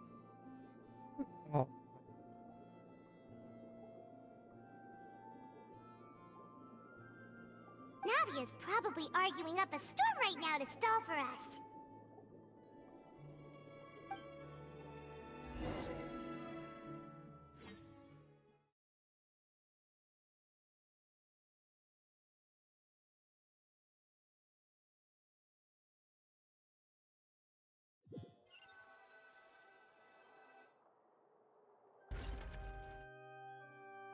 It would appear that I must repeat my question again, Mr. Tartaglia. Do you accept the charge that you are the true culprit behind the serial disappearances case? To be perfectly honest, I don't understand your country's complicated court system, or the reason why I'm being charged with something I've never even heard of. However, I did hear that people who have been charged can choose to participate in a duel to clear their name. Is that right? In which case, as long as I accept the charge, I can have an all-out fight with that champion duelist Clorend, right? I've got to admit, that's one of the most enticing offers I've ever received. When I privately sparred with her last time, she was obviously holding back. Real disappointing. Hey! Don't you understand? You're currently the prime suspect for a major case. This isn't the place for you to be looking for fights. Oh? Sounds like the Hydro Archon wants to lecture me on the ways of the Opera House. Then why don't you duel me too? I'm the kind of student that learns best in the heat of battle. No. That's not what I meant. Alas, it would appear that communication with the defendant is going poorly, and we have made very little progress. In that case, let me explain everything from the very beginning again. The goal of this trial is to determine the culprit behind the serial disappearances case. That case had nothing to do with him. You've got the wrong man. Huh? What's going on? Why is she interjecting again? I told you it couldn't be one of the Fatui Harbingers. Miss Navia, this is the second time you've interrupted the court proceedings. I only tolerated your behavior last time because you were able to provide the court with a key eyewitness. But that was an exception rather than standard court protocol. I can very well charge you with contempt of court for your interjections. Oh, please. Did you ever think I had any respect for this place's pointless theatrics? We can put that discussion aside for now. I'm not here to argue with you. I'm here to charge the true culprit behind the serial disappearances case. And if my charges prove true, then Tartaglia here will be proven innocent by default, correct? Oh, a young lady has charged in and offered to clear my name. How fascinating. Well, I'd gotten half bored to death by all these rules and procedures anyway. So I'll take you up on that offer. So, Your Honor, is there nothing else for me to do now? You may take a seat for now in the audience, but that doesn't mean the suspicions against you have been lifted. Now then, Miss Navia, who is the person you would like to charge instead? That person is...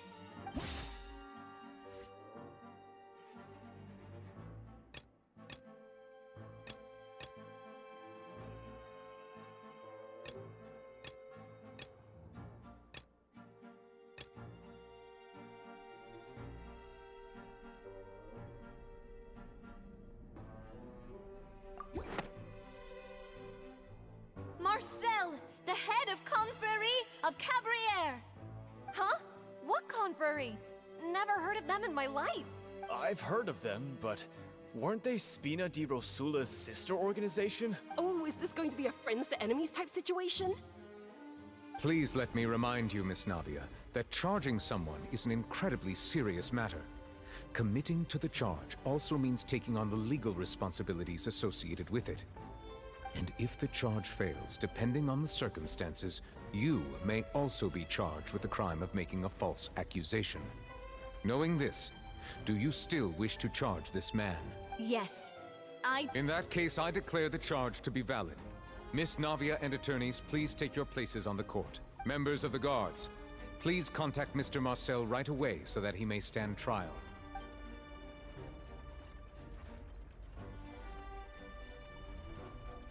Mr. Marcel, you will not require an attorney. Is that correct? Apologies. It all just happened so quickly. I still haven't figured out what's going on. I think an attorney won't be necessary.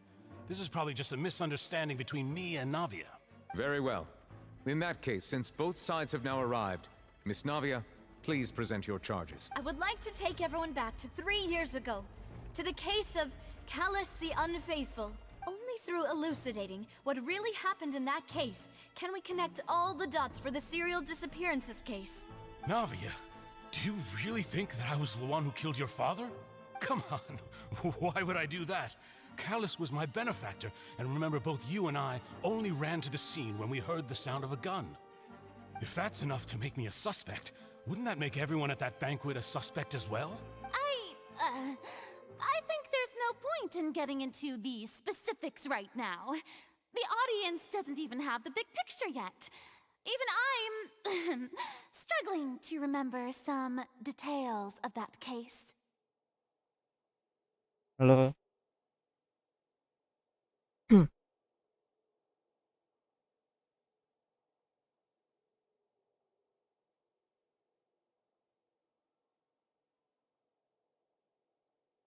Exactly correct, Your Honor. I must refresh everyone's memory about that case before I can explain my charge and reasoning. I see. In which case, I will recount the findings about that case as originally recorded by Maison Gardiennage.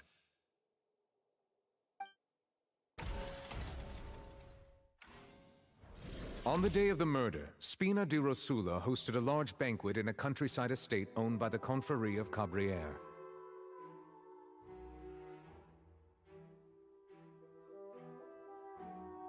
During the banquet, all attending guests heard 2 gunshots from the courtyard.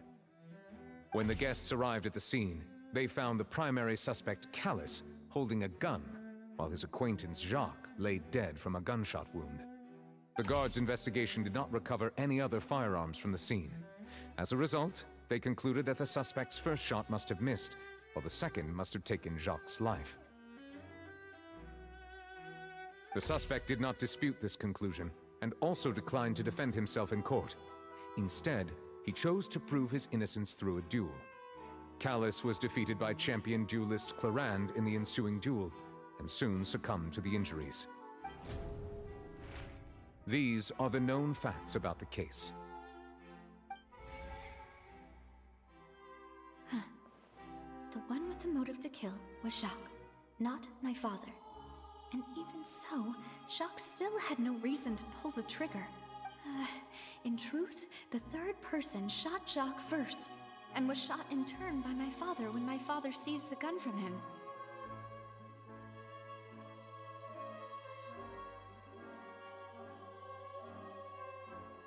After that, the true culprit turned the third person into water, erasing all traces of him from the scene. Thank you for the summary, Your Honor. Of course, the guard's conclusion appeared quite sensible to us at the time. However, we should revisit the case now that we've gained new information about the abilities of water from the primordial sea.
This assassin first shot Jacques, then turned to shoot Callus, only for Callus to wrestle the gun from him and kill him instead.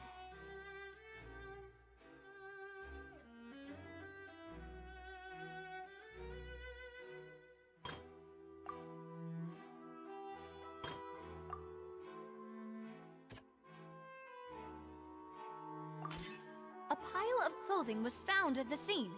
The guards once believed they were used by Jacques as a costume to disguise himself. But now, it is clear that the clothes were proof that there was a third person at the scene, and that they were turned into water after committing the murder. Since it was raining that day, the culprit was confident that they could use the rain to wash away all traces of their dissolved accomplice.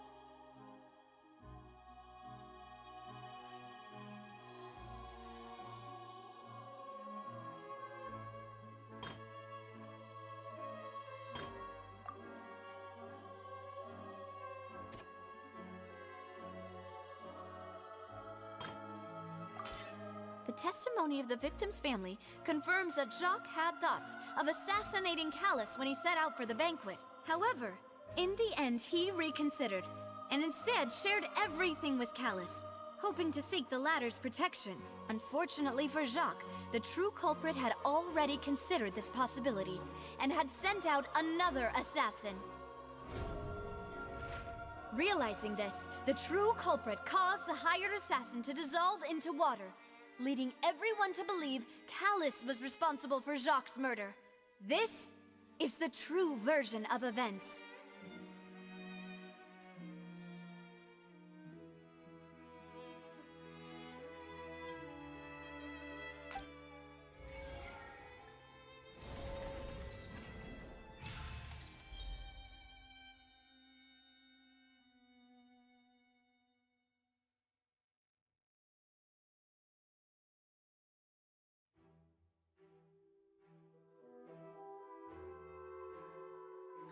So that's what happened.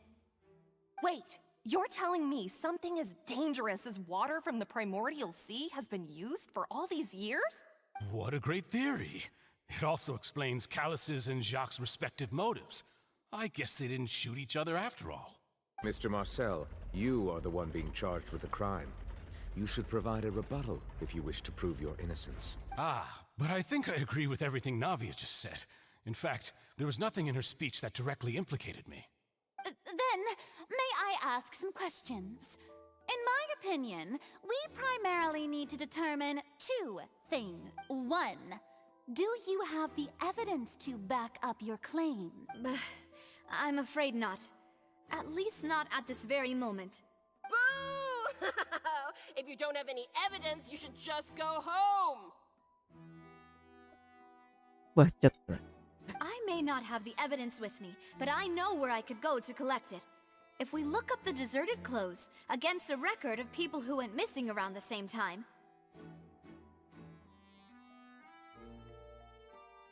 we should be able to find a match.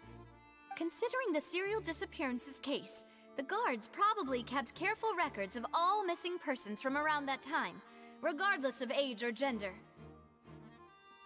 That makes sense to me. Monsieur Neuvillette, I would consider this to be a reasonable investigative direction. Why do I feel like Farina's acting a little differently today?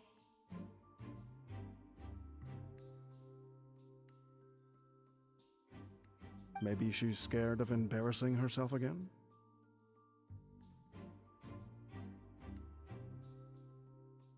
Alternatively, she's become more diligent after charging an innocent citizen in the last trial. My second question has to do with the ensuing duel. If the truth is indeed as you described, then why didn't Mr. Callus explain himself in court? If he had testified that a person had been dissolved, he could have at least mounted a defense. I've thought about this too, and the answer is actually pretty simple. He felt there were things that were more important to him. The dissolving power of water from the primordial sea is an important secret for the true culprit of the serial disappearances case. My father could have exposed it for all to see, but he chose to take it to the grave.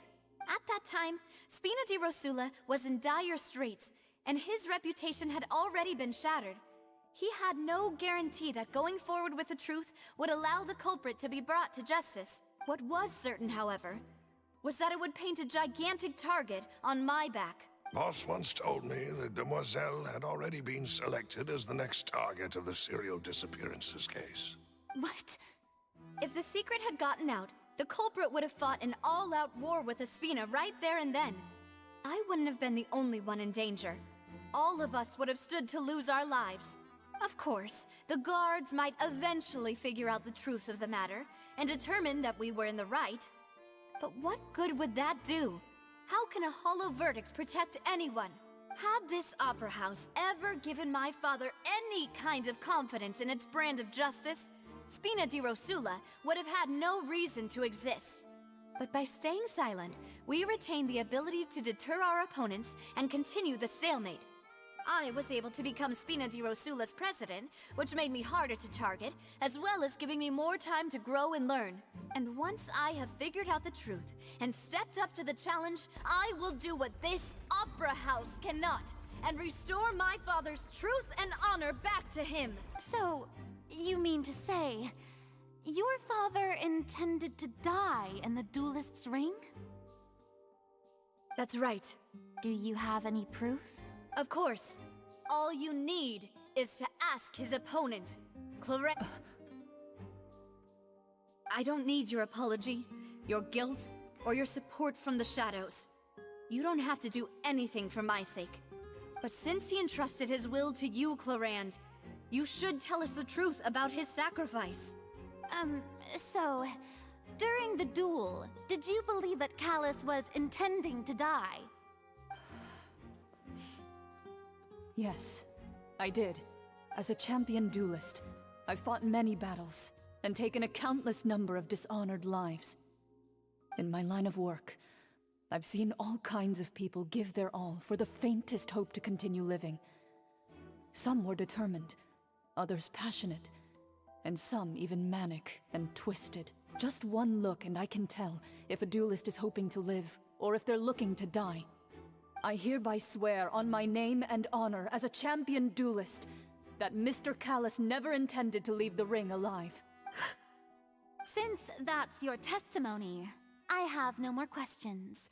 It appears there really are good grounds to reopen this case. I concur.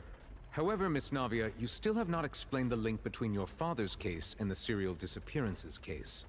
Right? What she said was fascinating, but kind of beside the point. Wait, weren't they just talking about the serial disappearances case? Of course, Your Honor. The two cases are connected via a matter of timing. In my father's case, the culprit intended to kill both Jacques and Callus. As a result, they planned to act after hearing 2 gunshots. And at the end of Linny's trial, the culprit also only dissolved the victim in front of everyone because they realized they were at risk of being identified. The culprit could only time their actions so precisely if they were already at the scene. Coincidentally, Marcel attended both the banquet and the trial. So that's why you suspected me. Even after hearing your reasoning, I still can't help but find it a little preposterous. I'm used to it, though. You've always been an impulsive and sentimental child, Navia. It's one of your most endearing traits. No need to appeal to pathos. I won't try to refute your points one by one, but even if everything you just said was true, can you prove that I was the only person present at both events?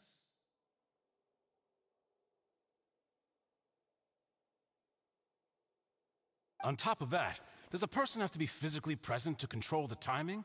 Can't someone remotely monitor the place?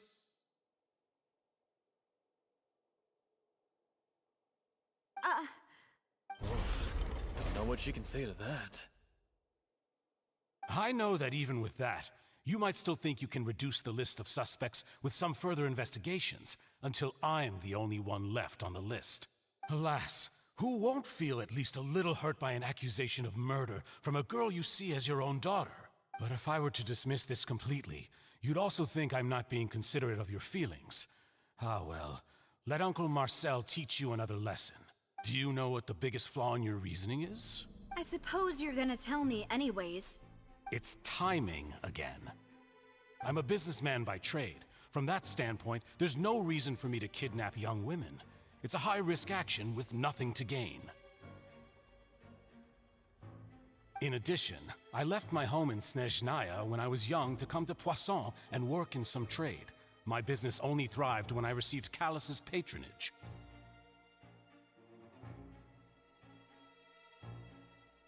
But the disappearances began before I ever stepped foot in Fontaine.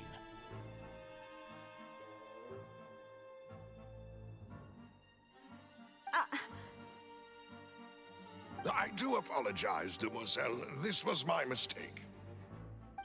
No, it's not your fault. I'm sure he had come prepared.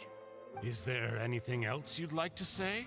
Would you like to check the date of my first business license against the first known case of the serial disappearances? You can also take a look at my border entry records, or ask my friends and family when I left Snezhnaya for the first time. Could those records and testimonies do something to appease the unspeakable anguish in your heart? Seems like she got the wrong guy. At this rate, Navia will be convicted for falsely accusing him. I think you've done a superb job of dissecting your father's feelings as he neared the end of his life. But aren't you going against all of his wishes and expectations right now? He wished for you to become more rational, collected, and conscientious, instead of dwelling only on your own feelings. Once you've learned to be more considerate of others' feelings, and to stop rushing headlong into things, you'd have met most of his expectations. This isn't just about me, and it never has been.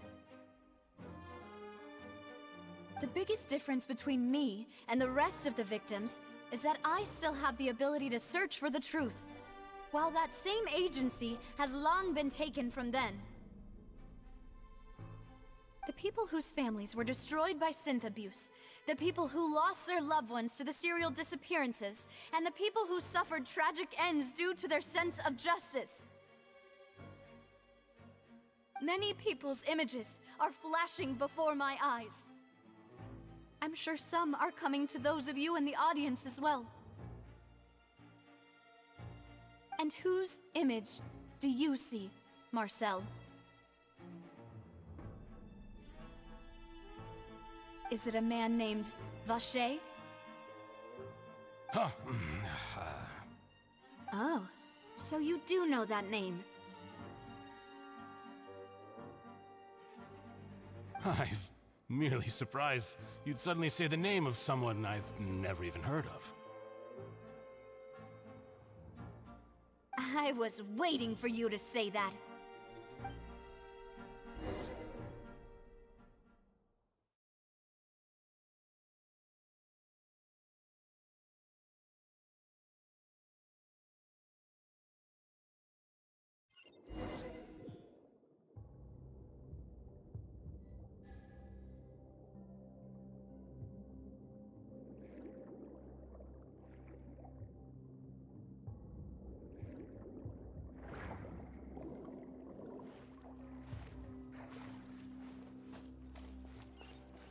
Take it easy.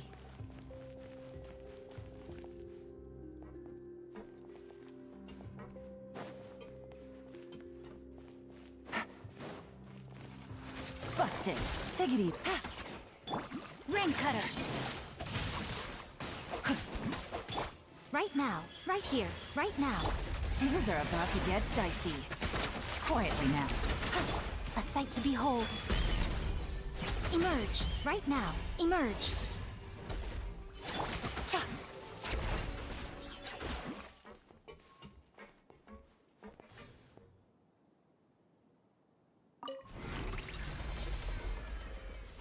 Whoa! The floor is going up! Is it because of this mechanism in the middle? That guy really prepared a lot of stuff for this place.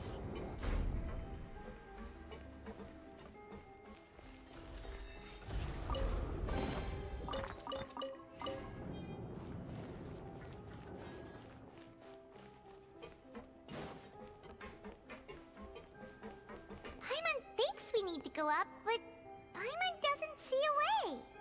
Let's take a look around. Maybe we'll find a hidden mechanism that'll show us the way up.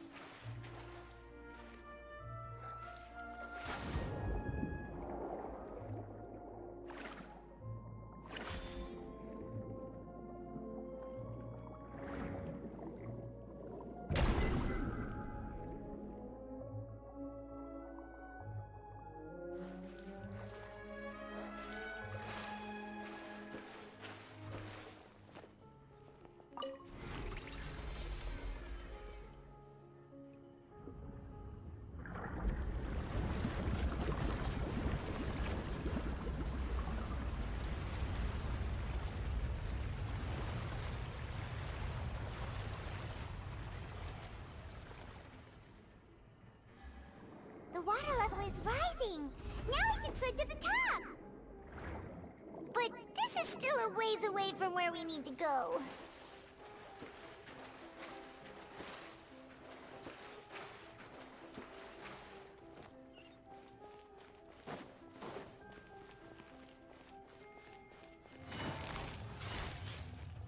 Gotcha. Right here. Emerge. Right now. Game's up. Fun's over.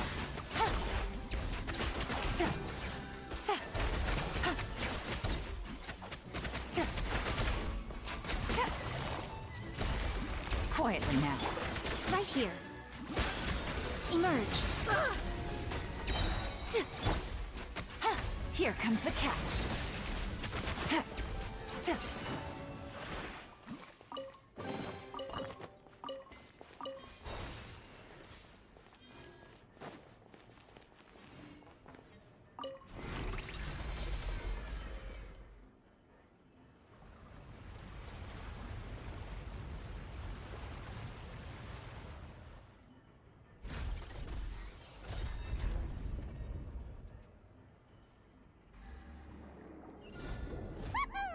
Now the path is clear! Let's go!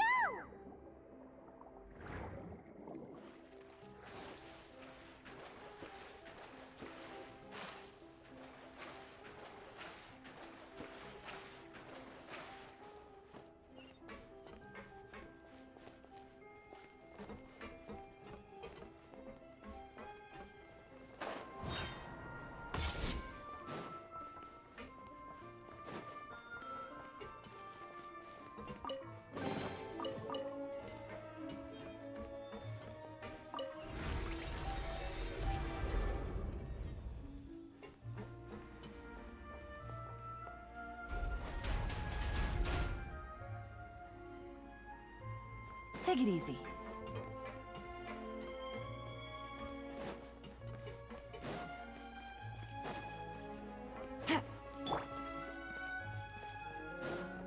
Let me weave you a verse. No, my sword! Busted. Things are about to get dicey. Right now. Right here. Right now. Don't be scared! Nothing lasts forever. Right here. What a nuisance. Emerge. Quietly now. Take it easy. Here comes the catch.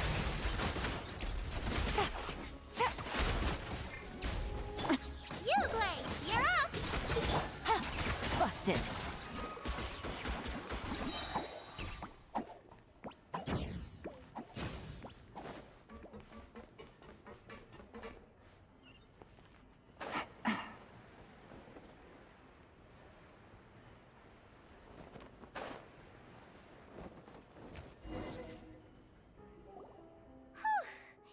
After all that, we finally made it to the innermost sanctum. Though, as expected, the mastermind isn't here.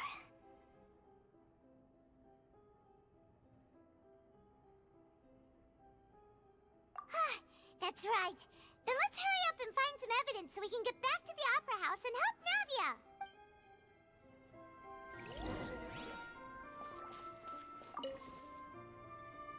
What's all this?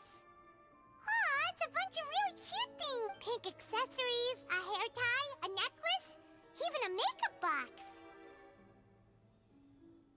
Oh, Paimon sees it too, but why are all these cute things labeled with different girls' names? Huh? You mean the girls from the serial disappearances? They were brought here? Oh. And then they were turned into water. And all the boxes of things. These names. That means... Oh, this is terrible.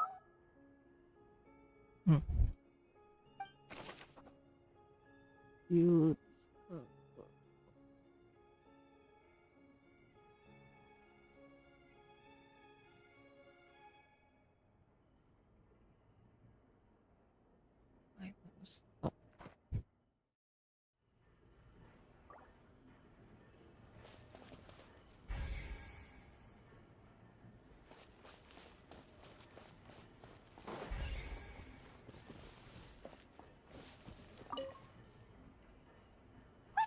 written here. Nothing escapes Detective Paimon's eyes. Callus. Navia's father. Oh, this seems to be an investigation Ya, report on him. baiklah. Aduh.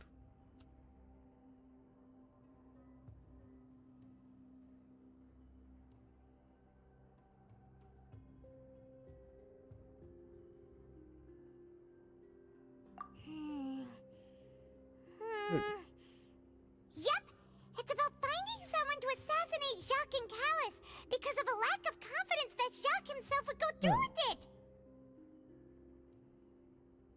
This should prove the existence of the third person, right? We still have not determined the exact content of the key information Callus has passed on to certain members of his organization. The old dog's a real menace to deal with. Even if he abides by the promise he's made to us, he will still have the upper hand. He can act whenever he wants to make our lives miserable. The only option left is to remove him from the picture entirely. I concur. Let's send someone to kill him. He won't declare war as long as we don't touch Navia. Oh, seems like we've got a bunch of correspondence between the higher-ups.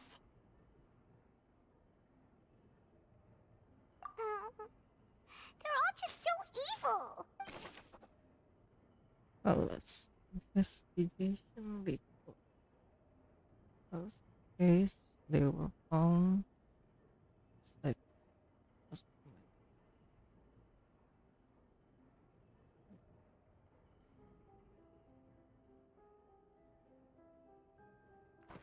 oh.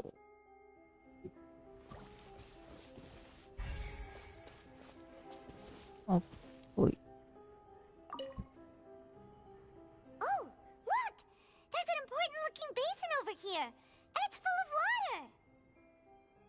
That means this is where they make all the synth, and that special water is the main ingredient.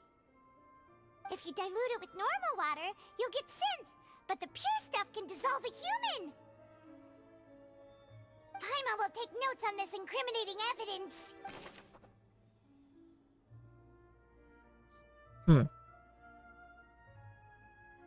So.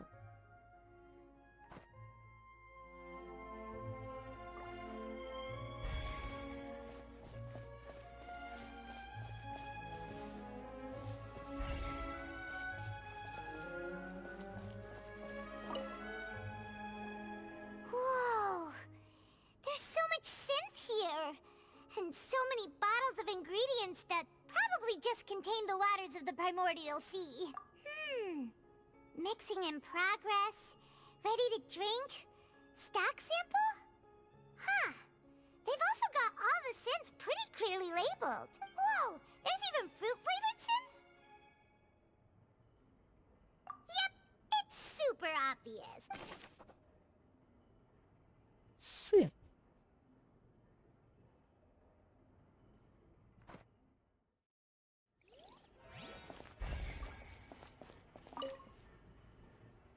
What's this over here? Looks like some kind of place for research.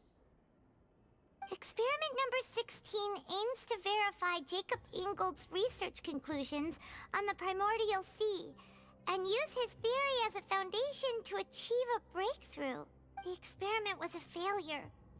No individual managed to resurface from the water from the primordial sea.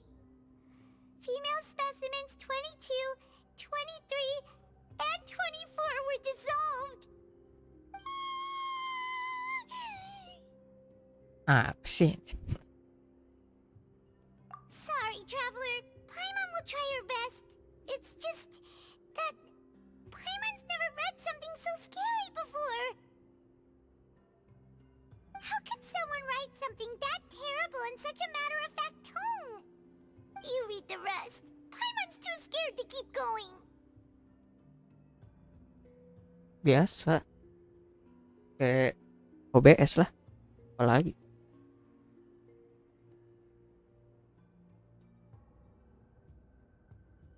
Nggak ada yang lain. Yang bagus sih itu kan.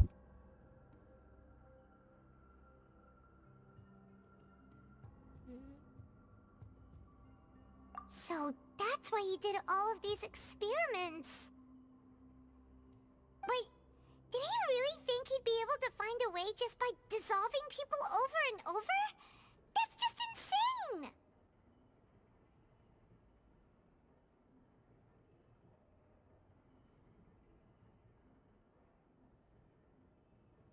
Huh? Isn't that the name you heard by the fountain? Paimon thought he was an eyewitness in the serial disappearances case.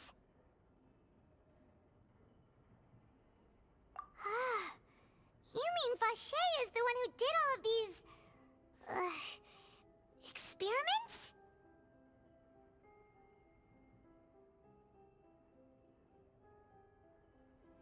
So that's it! Vache was no victim, but personally took his lover and... Oh. No, that's not it either! If that's the case, why would he want people to resurface from the water? In any case, Paimon will write it all down. Vache.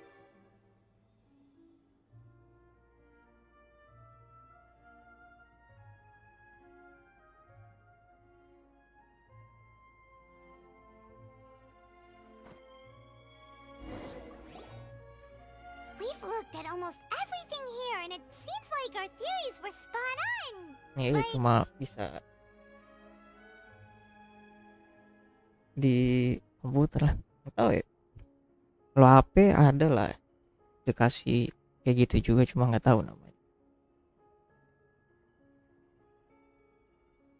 Agen juga HP ku nggak kuat. Ngapain jadi laptop sih, bukan PC sebenarnya.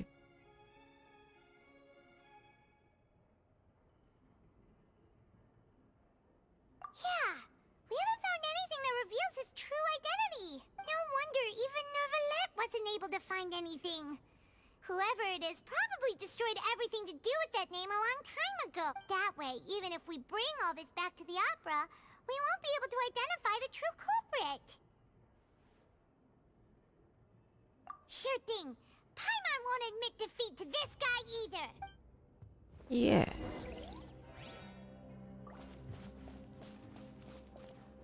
Mana? Ini.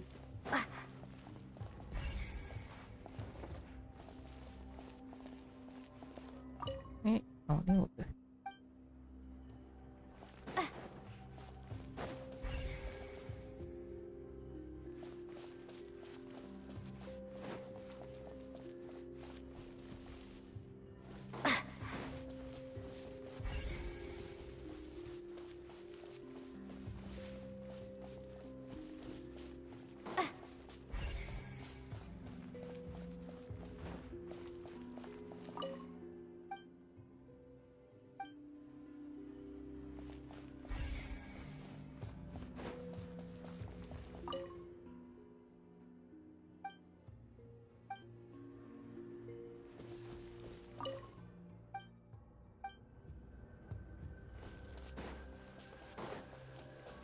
Cuma ngecek ulang.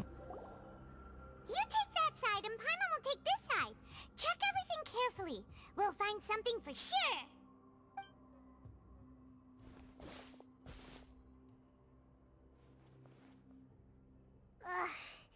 Nothing at all.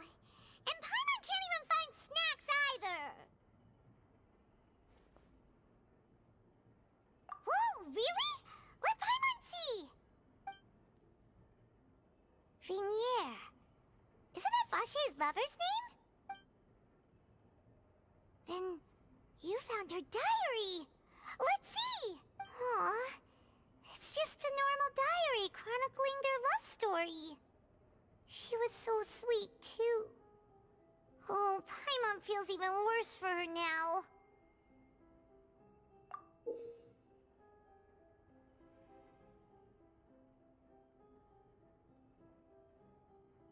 Apa itu? Lu.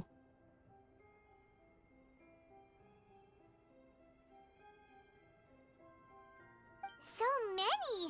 A whole page's worth! But they're all crossed out. Was she unhappy with all of them? The final name she decided on was... Marcel. Ceng-ceng. But Marcel's pretty old. Has this case been going on for so long that he's Vacher and Vinier's grown son?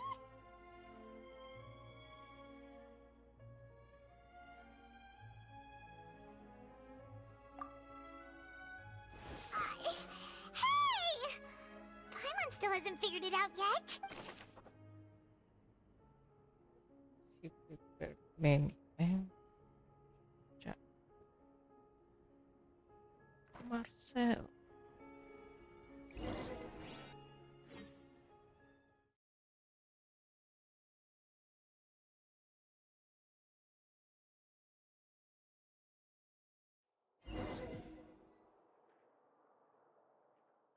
And whose image do you see, Marcel? Is it a man named Vacher? Huh. Oh, so you do know that name. I'm merely surprised you'd suddenly say the name of someone I've never even heard of. I was waiting for you to say that. Navia! We're back! As expected of my partner. I just knew you'd return in the nick of time. Just how often do you intend to flout the rules of this court? It's all right, Monsieur Nervalette. Given their confidence, I expect they've found the crucial evidence. Say you never heard. Say.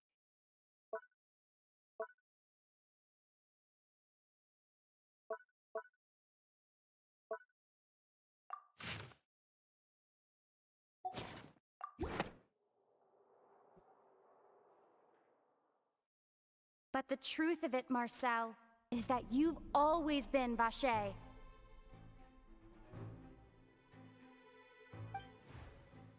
Huh? We've investigated your lair and we already know everything! After your lover, Vinier, was dissolved, you kept abducting young women to experiment on the hopes of bringing her back to you!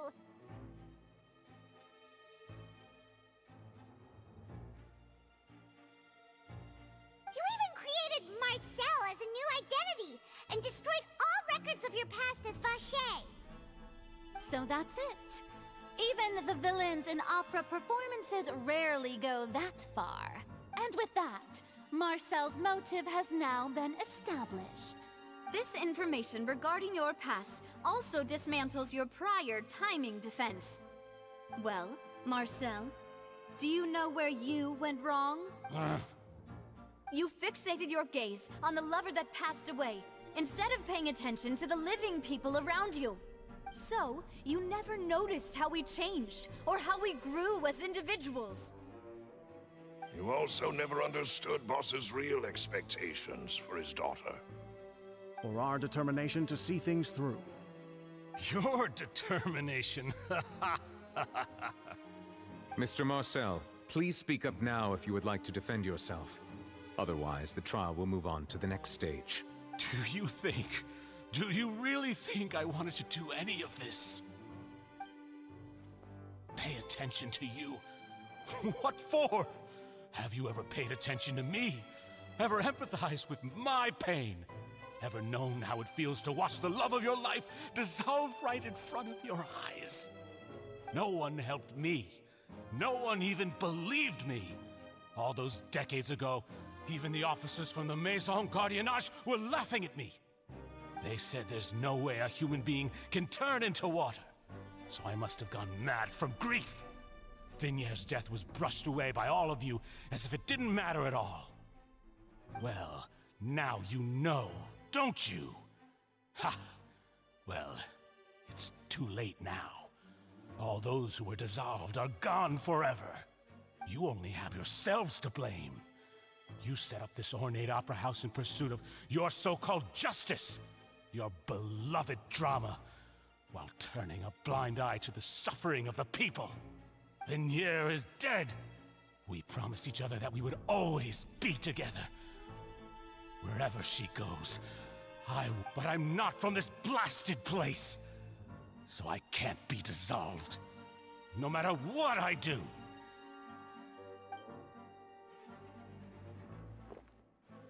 Hey, is that water from the primordial sea that he's drinking? I can't dissolve! Can't dissolve! Can't dissolve! Do you all see? I can't go, I can't follow. So if I can't go where she is, what choice do I have but to try to bring her back? I did all of that, and in the end, that accursed Callus still got the better of me. I spent my entire life living on pins and needles, only to get stabbed by his idiot daughter at the very end. The suspect is exhibiting signs of mental distress. Guards, please restrain him. Don't touch me! Don't anybody come near me! I still need to save Vignere. Her promise. We made a promise. Vignere. Vignere. Please, Vignere. Don't think badly of me. All I want to do is fulfill our promise. At this point, the verdict of this trial is clear. With Mr. Marcel's conviction, the charges against Mr. Tartaglia no longer have any basis. Fine by me. I was in a bad mood, but after a show like that, I'm actually feeling pretty good. Traveler, please submit all the evidence you have collected to the guards, so that I might review and summarize the truth behind the serial disappearances case. The man now known as Marcel was originally named Vacher, and worked as an adventurer with his partner and lover Vignere. During an underwater expedition, Vignere accidentally came into contact with water from the primordial sea, and was dissolved in front of Vacher as a result. Vacher learned of the primordial water's existence through the work of others, and began to kidnap young women for research, with the goal of discovering a method to restore Vignere back to life. To cover his tracks, he invented the new alias of Marcel, and began to operate a business in Poisson. During the course of his research, Vacher discovered that a diluted concoction of water from the primordial sea can induce feelings of euphoria, and began to manufacture and market synth.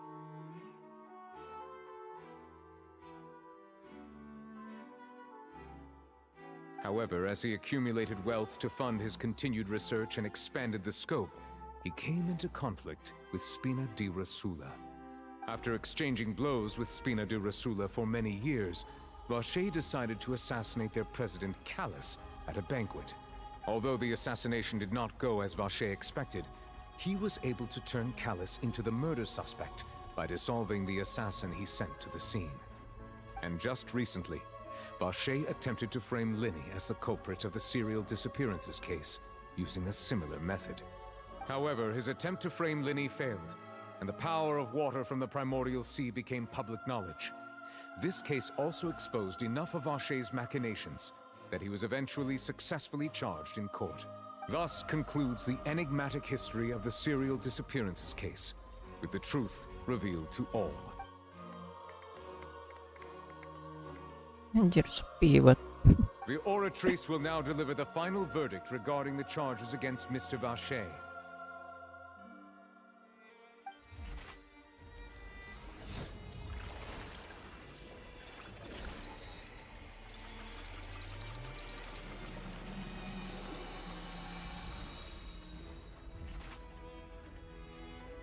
According to the judgment of the Oratrice Mécanique d'Analyse Cardinale, Mr. Vacher is guilty.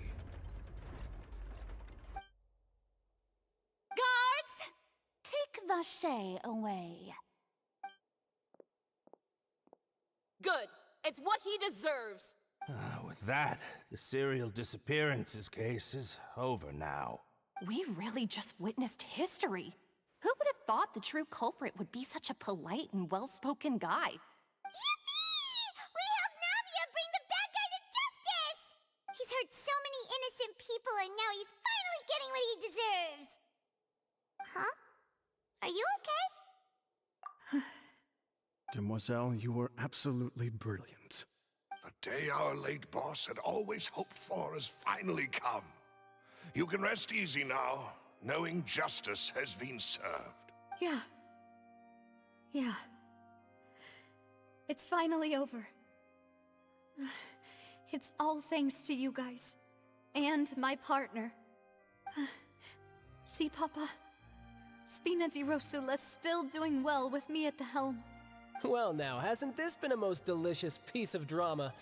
The villain has been caught, justice has been served, past wrongs have been righted, and it's a big ol' happy ending. Since it's been such a great show, I'll just let the false accusations against me slide. Either way, I've still got some business to attend to. So, if you'll excuse me... Please wait just one moment, Mr. Tartaglia. What now? None of this has anything to do with me. According to court protocol, since this trial was initiated due to a charge against you, a verdict must also be made regarding the initial charge before the trial can conclude. Oh, come on. Is this really necessary? Haven't you already caught the real criminal? Isn't it time for side characters like me to exit stage left? Please respect the laws of Fontaine. This has always been the rule. All right, but this sure is a lot of hassle. All I need to do is stand over there, right? Let's just get this over with. Through evidence presented in the public trial that was just held, it has been established that Mr. Tartaglia has no direct connection to the serial disappearances case. The guilty party has been identified, and thus it is logical to suppose Mr. Tartaglia is innocent of the charges. We now turn to the Oratrice Mécanique d'Analyse Cardinale to render the final verdict on the charges.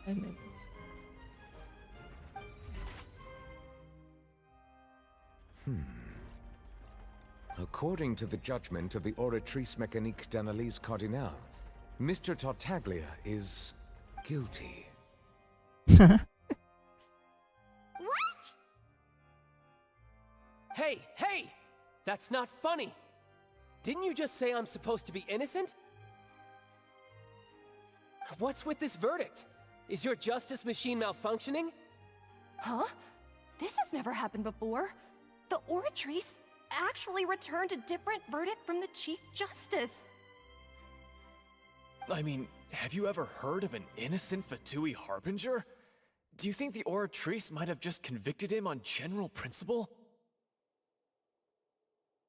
But weren't the charges about the serial disappearances case? No matter what else he's guilty of, it shouldn't affect the verdict in this case, right? The judgment of the Oratrice Mécanique d'Analyse Cardinale is, by law, the final verdict of the court. We must accept the guilty verdict. Guards, please take the suspect into custody per court protocol.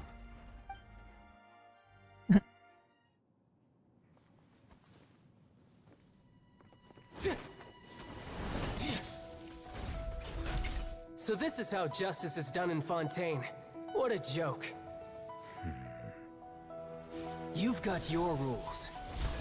Well, I've got mine too!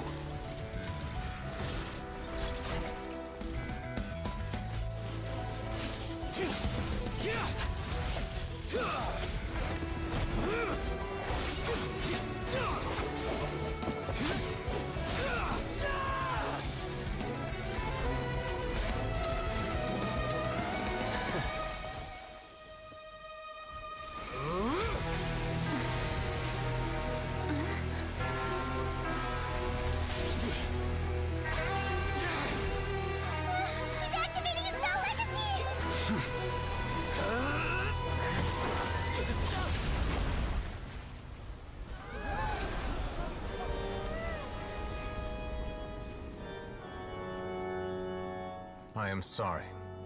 If you have been wronged, we will find the truth. But the rules of the court must be upheld.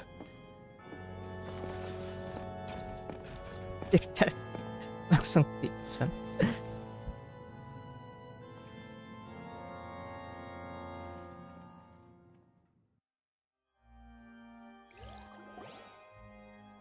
Hey, Monsieur Nouvelette, what's going on? Shouldn't they have been cleared already? Apologies. This is also the first time I've encountered such a situation. However, according to the rules established at the conception of Fontaine's court system, the Oratrice's judgment is the final verdict of the court.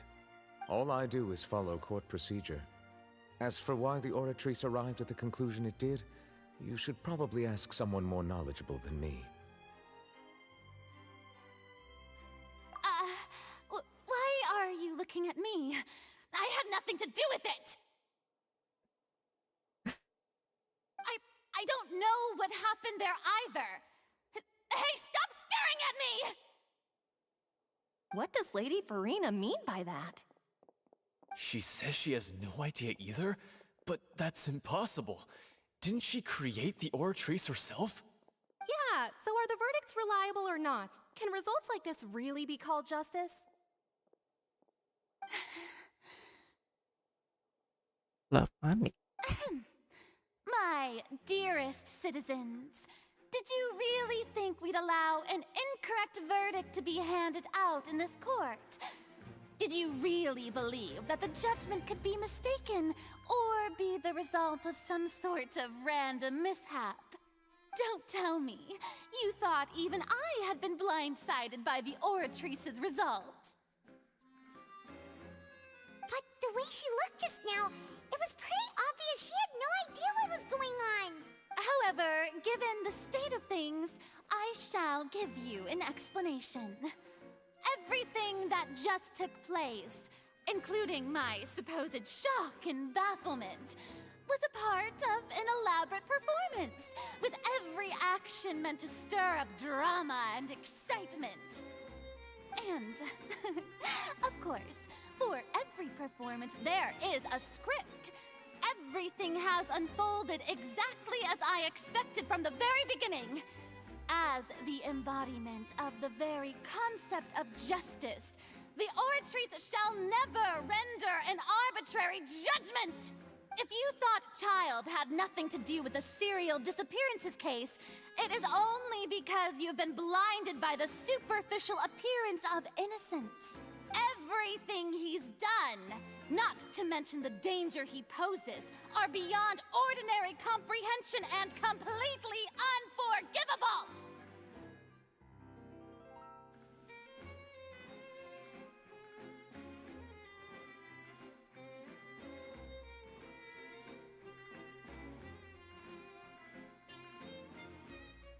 All shall be revealed in time. You will come to understand my noble Lah, intentions, beli lagi nggak? as well as the Rugi nggak, Dit? absolute correctness Yang of the benar-benar nggak mau nggak? Oratrice's verdict.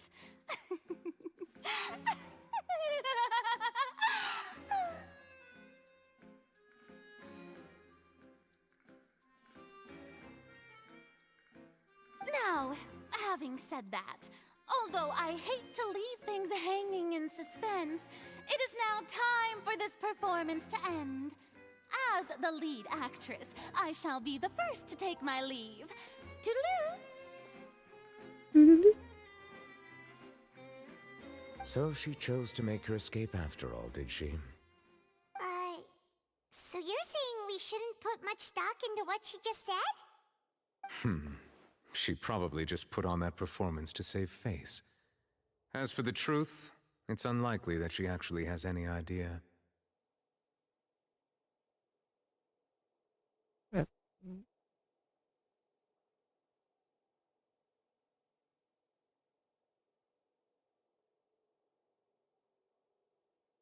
Udahlah. Kalau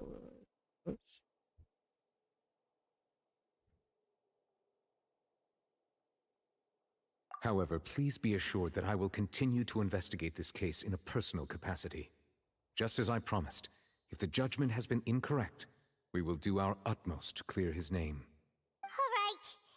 Even though we feel pretty badly for him, we'll take your word for it for now. After all, he's done plenty of bad stuff, so he should have known he'd go to prison someday, right?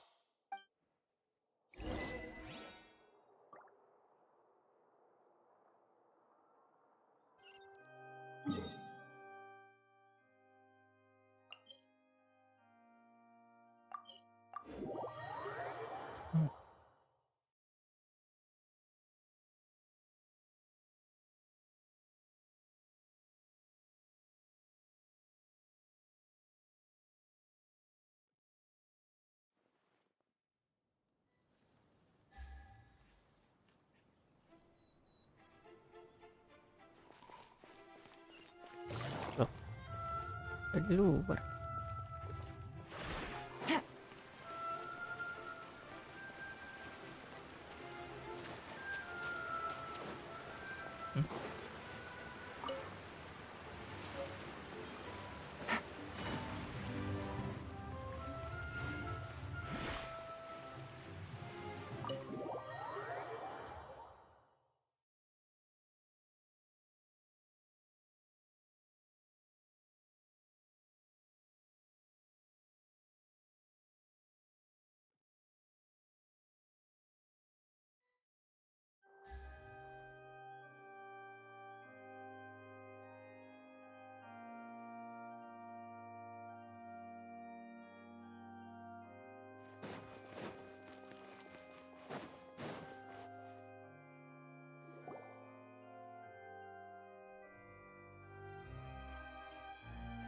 Hey, what are you doing? Quick, stop him! Traveler! Hey! Traveler! Marcel! What are you doing over here? Stop resisting arrest! Cease, or we'll add another charge to the list. No, wait! I just want to ask the Traveler something. I'm not looking to run away. Please, just let me ask this one small thing. Go on. Thank you. I was being led away when I finally realized something. Where did you first hear the name Vache? I erased all records of that name. So, unless... Are you still trying to prove your innocence? Give it up. You've already been convicted. Really? You did? You're sure? You met her? But how could that be? How did you manage to do it? The Fountain of Lucine? Then she's been so close to me all along. And I just never... Please give me a chance to talk to her again. Just let the Traveler take me to the fountain to see her one last time. This is the last request I'll ever make in my life. You can do whatever you want to me afterwards. I don't care. What? Give an inch and you want to take a mile? Do you think serial killers get to make requests like that? Paimon agrees. Why should we give him what he wants when he's only done a ton of super terrible things? This request, is it worth as much to you as your life? Of course! Wait, no. It's worth even more than my life. Humans. Will they betray the instinct to live just to satisfy spiritual needs? Very well. I will grant your request. Your Honor, I fear that... I will go with him. You do not need to worry about any escape. In that case, I shall leave him in your most capable hands, Chief Justice. Thank you, Your Honor.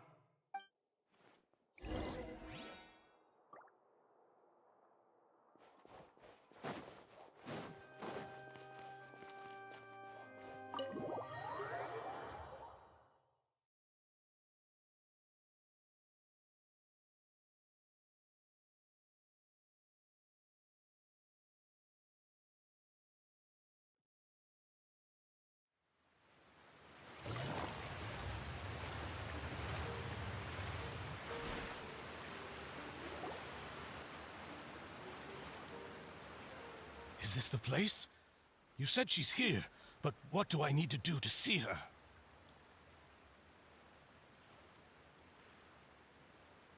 Yeah, and even Paimon could hear her after drinking that thing.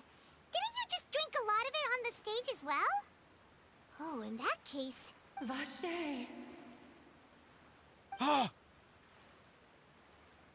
Yes, that's it! So you heard it too! Vinier, it's me, Vache! Vache? Vache! I'm here! Where are you, Vinier? I'm coming for you. I'm finally here for you. Hey, wait! Be careful! Hey, wait! Vinier, is that you? It's me, Vache! Vinier! Vache? Why did you come? Didn't I say? You don't need to look for me. You look a lot older than I remember. How long has it been? It's been more than 20 years. I've suffered for over 20 years since the day you left. All this time, only the thought of bringing you back has kept me alive. Nothing else mattered to me. I must be dreaming. Who would have thought I'd get the chance to tell you all of my feelings like this? Vignier, you are my everything. I really don't know how I could live without you. But Vache, if you ask me, this world would be better off without you. What are you saying? If not for you, I would have finished my law degree and probably become a top-tier attorney one day. If not for you, I would have continued to pursue my love of the arts, and my works would have been displayed in the Palais Mermonia itself. If not for you, I would at least have been able to take care of my mother. And she would not have grown old and died alone, with nothing but the tears on her cheeks. It's all because of your selfishness, Vache. It's all because of you. Wait, you are not Vignier. Who are you? You're right. I am not Vignier. I am the sacrifices. Every woman who died by your hand, as our bodies dissolved, our consciousnesses flowed back to the primordial sea. Our thoughts circulated endlessly within the primordial sea, and we were no longer individuals, but we became one, just as streams of water come together in the sea. I'm Cressy. I'm Lemony. I'm Azine. The only one I am not is Vignier. Why? But then, where is Vignier? She doesn't want to see you anymore. Every tendril of her consciousness is avoiding you. This is what you get for your selfishness. Your selfishness robbed us of our lives and our futures.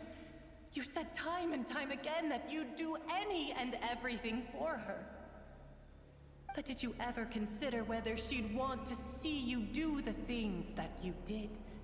If she would despise you for what you became?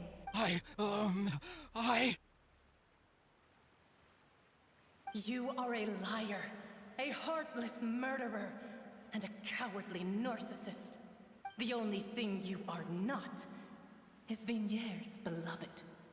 From the moment your first victim died and her consciousness merged with Vignier's, she has had nothing but pure hatred for you.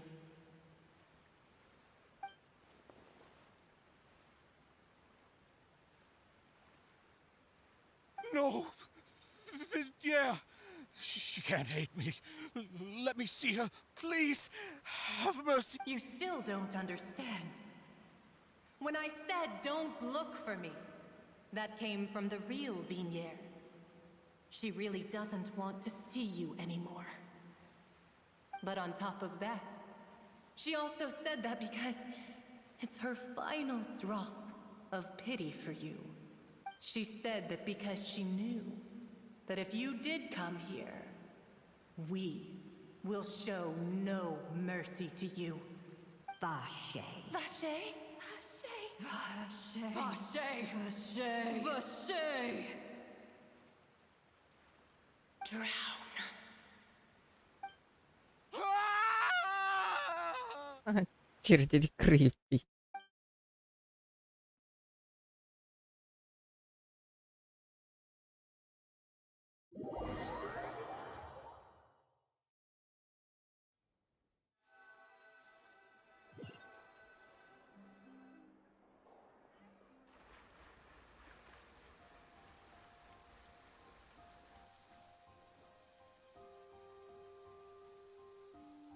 Finally, we have some time to do shopping. Gosh, it's really been a long time since we've been able to relax. Well met, partner. I knew something great was going to happen when I woke up in such a good mood today. Even this weather can't put a damper on the demoiselle's mood. It's a pleasure to see you both again. Oh, hey, Navia! It's been a few days. Paimon's Oh, now that I believe. I'm easy to work with and always bring home the bacon. Who wouldn't treasure having a partner like me? Sounds like you're really enjoying life these days, Navia. What have you been busy with since the trial? It's just been one thing after the other. I've been making non-stop trips between Poisson and the courts in Sen. Everyone from Spina di Rosula organized a memorial for my father. We never held a memorial when he first died, since everyone knew that even if we held one back then, no one was going to come. This time, though, everyone in Poisson, and even many people from the court, all attended. So his name's definitely been cleared now. That's what we like to hear. It's been the dearest wish of Demoiselle all along. That blasted stubborn fool. I was right to put my faith in him. I'm so glad I didn't give up on the case all those years ago. Oh, by the way, I ran into Charlotte just after I left the memorial service. Well, maybe it'd be more accurate to say I knew she would be there, and there was no way she'd just let me go. Huh? So you know Charlotte too? The Charlotte? Journalist from the Steambird? Yeah, way back when I first became the president of the Spina di Rosula, she was all over me. Wouldn't take no for an answer.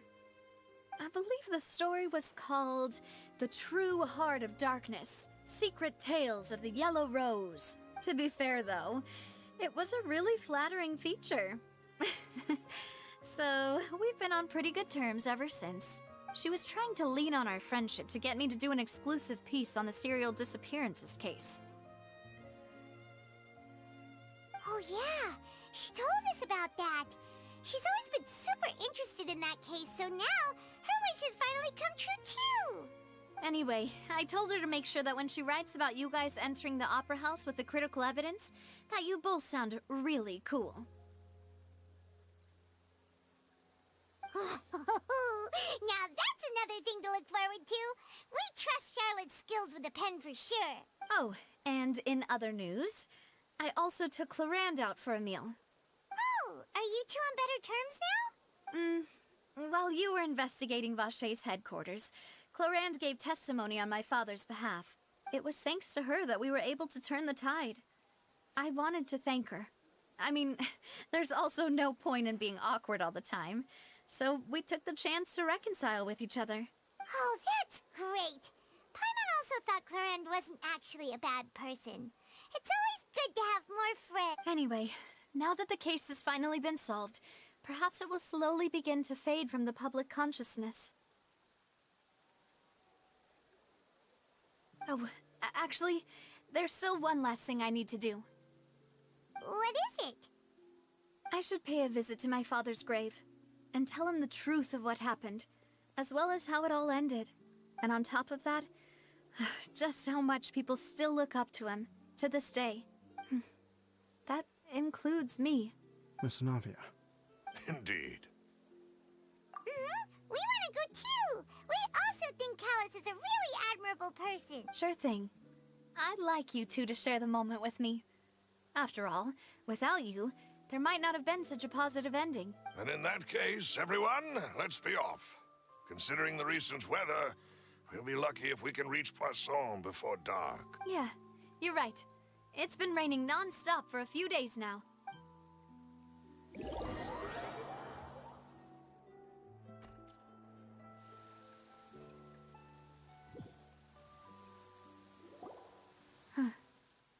This is where my father's grave is. To be perfectly honest, even I haven't been back here for a long time. Huh? There's someone there already. Wait. That figure. It can't be... Isn't that Nervalette? Why would the Chief Justice be here? Huh? Navia? My apologies. I should have asked before coming to pay my respects. Don't say that. Sorry about that. Oh, I was trying to say there's no need for you to apologize. I wanted to show my father how much I've grown, but still, I doubt I've grown to the point that even the Chief Justice would feel compelled to apologize to me over and over. In that case, I will stop apologizing for now. You really could use some pointers on understanding human emotions, Monsieur Neuvillette. In any case, why did you come to Poisson? Well, ever since that day, I've been turning a question over and over in my head. Just what is justice anyway? There was once a time when I didn't want to believe that there could be anything more important to humans than life itself. Oh, rather than that, it's probably more truthful to say I didn't believe humans were capable of resisting the most basic instinct of living things. That they could rebel against their own nature, or consider certain things to be more important than their own lives. Which is also why I didn't stop your father from beginning that fateful duel. I believed that a truly innocent man would never throw away his life like that. That there was nothing, should have been nothing more important than one's own continued survival. But Mr. Callus proved me utterly and decisively wrong. If not for his sacrifice, the serial disappearances case would have remained unsolved to this day. Mr. Callus made the choice he did for his daughter, for his associates, and for many people completely unrelated to him. And in the end, from a certain perspective, one could say that he did it all for the sake of justice. A justice that's higher than life itself. So, you asked me why I came here. I just wanted to say my apologies to Mr. Callus in person. I should have noticed all of this much sooner. This regret has filled me with a sadness that has haunted me for days. That high and mighty chair in the Opera Epiclese indeed insulates one from many important things. Spina di Rosula, thank you so much for your hard work and perseverance. I'm sorry for being mad at you before. So, you're actually one of those types that's cold on the outside, but pretty thoughtful on the inside, huh? That reminds me of Silver, one of my guys. Sorry about that. Self-expression is not one of my strong suits. Didn't I just say you don't need— So Navia and Neuvillette seem to have made their peace as well. Let's not disturb them for now. We can wait till after they're done.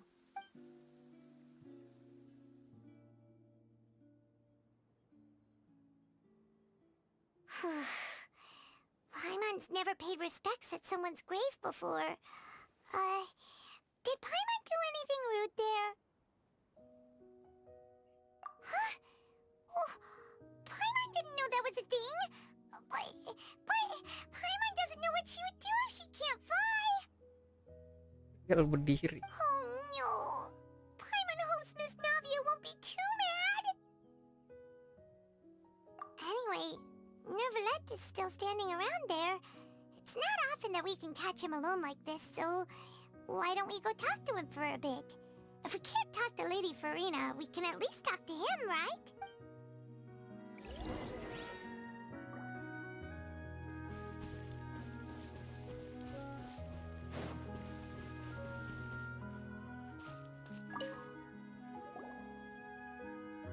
Oh, it's you two. Did Miss Navia invite you to come pay your respects to her father? We ran into Navia on the streets today, so we just followed her here. I see. Then is there something that I can help you with? Well, it's pretty hard to run into you like this, since you're usually super busy. So we figured we could try to ask you a few questions, if that's okay. Please feel free. Though outsiders, you helped us solve one of the greatest mysteries in Fontaine, and it would be my pleasure to return the favor.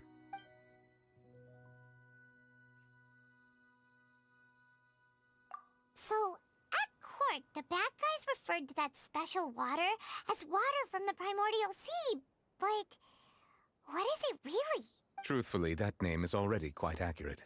I can only surmise that Vacher and his ilk only learned of its nature and existence after extensive research. There used to be a special sea on the surface of this planet.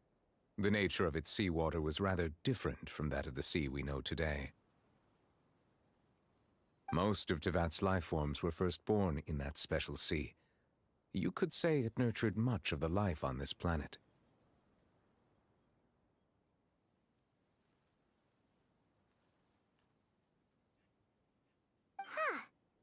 So it really was where everything began. It makes sense to call it primordial then. But today, the primordial sea no longer exists on the planet's surface. What Vache discovered must have been some kind of special case, or a remnant from a truly ancient age. Huh. So that's how it is. Oh, you really know everything, Monsieur Neuvillette. But if that's the case, then why would people, at least people from Fontaine, dissolve in that kind of water? Indeed. Why would the primordial sea, which was known to engender and nurture life, suddenly reverse itself and devour life instead? To be frank, that also doesn't match my understanding of this world and its laws. There must still be some unknown secrets around the people of this land. Is there anything else you'd like to ask me about? That the sea levels will rise and everyone will be dissolved in water, leaving Farina crying alone on her throne, but the sins of the people will be finally washed away for good. Does that appropriately summarize the version you've heard? That's right! It was Linny that told us back then. And that about covers all the main points. Yes, up to the present, I think we reached a point where we have no choice but to confront this prophecy directly. Rumors have it that this prophecy is rooted in the last words the former Hydro Archon left to the world before she passed away. A prophecy? Of the former Hydro Archon? Wow. This is the first time that we've ever heard of it. Two parts of the prophecy have already proven correct. The rising sea levels and the ability of the people of Fontaine to be dissolved. We should be more vigilant and stay on the watch for further signs. Speaking of the prophecy, Farina has also always taken it quite seriously. Indeed, she has been collecting information and intelligence from across Tevat for this purpose. If the rumors were true, then perhaps this prophecy is the conundrum left to Farina by her predecessor. But with Farina being the way she is, can we really trust her to solve it? Is there anything else you'd like to ask me about?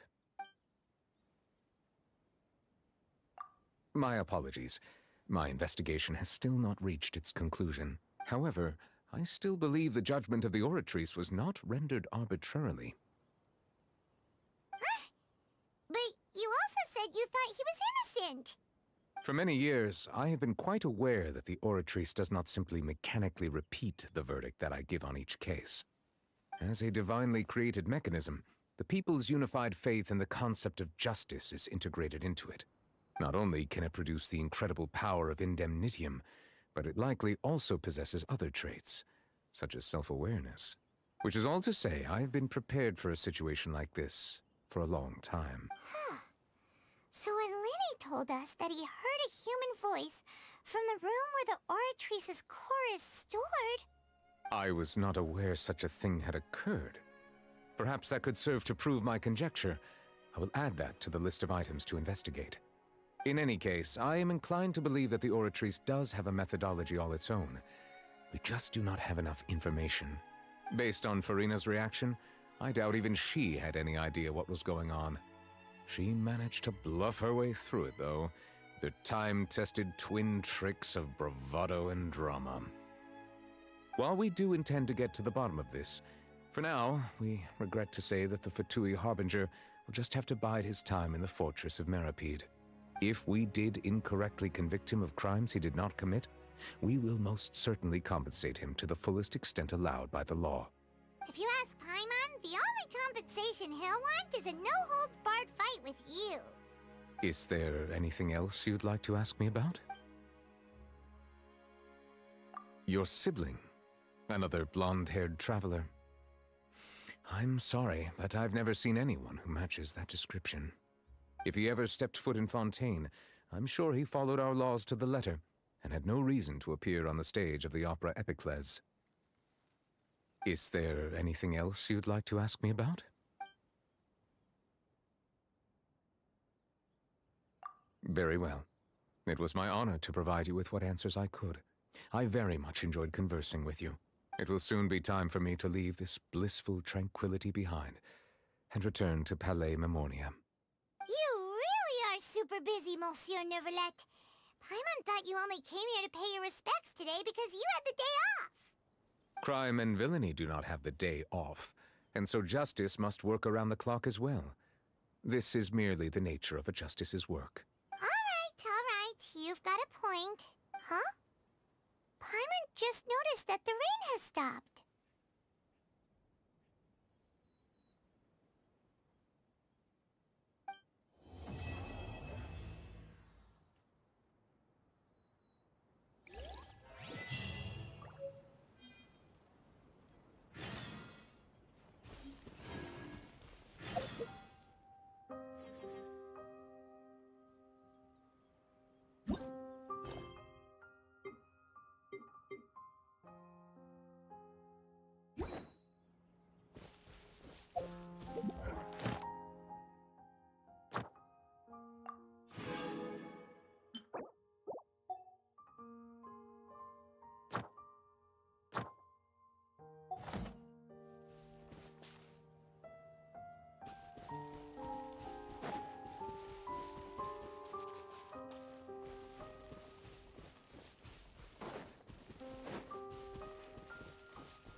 Easy money.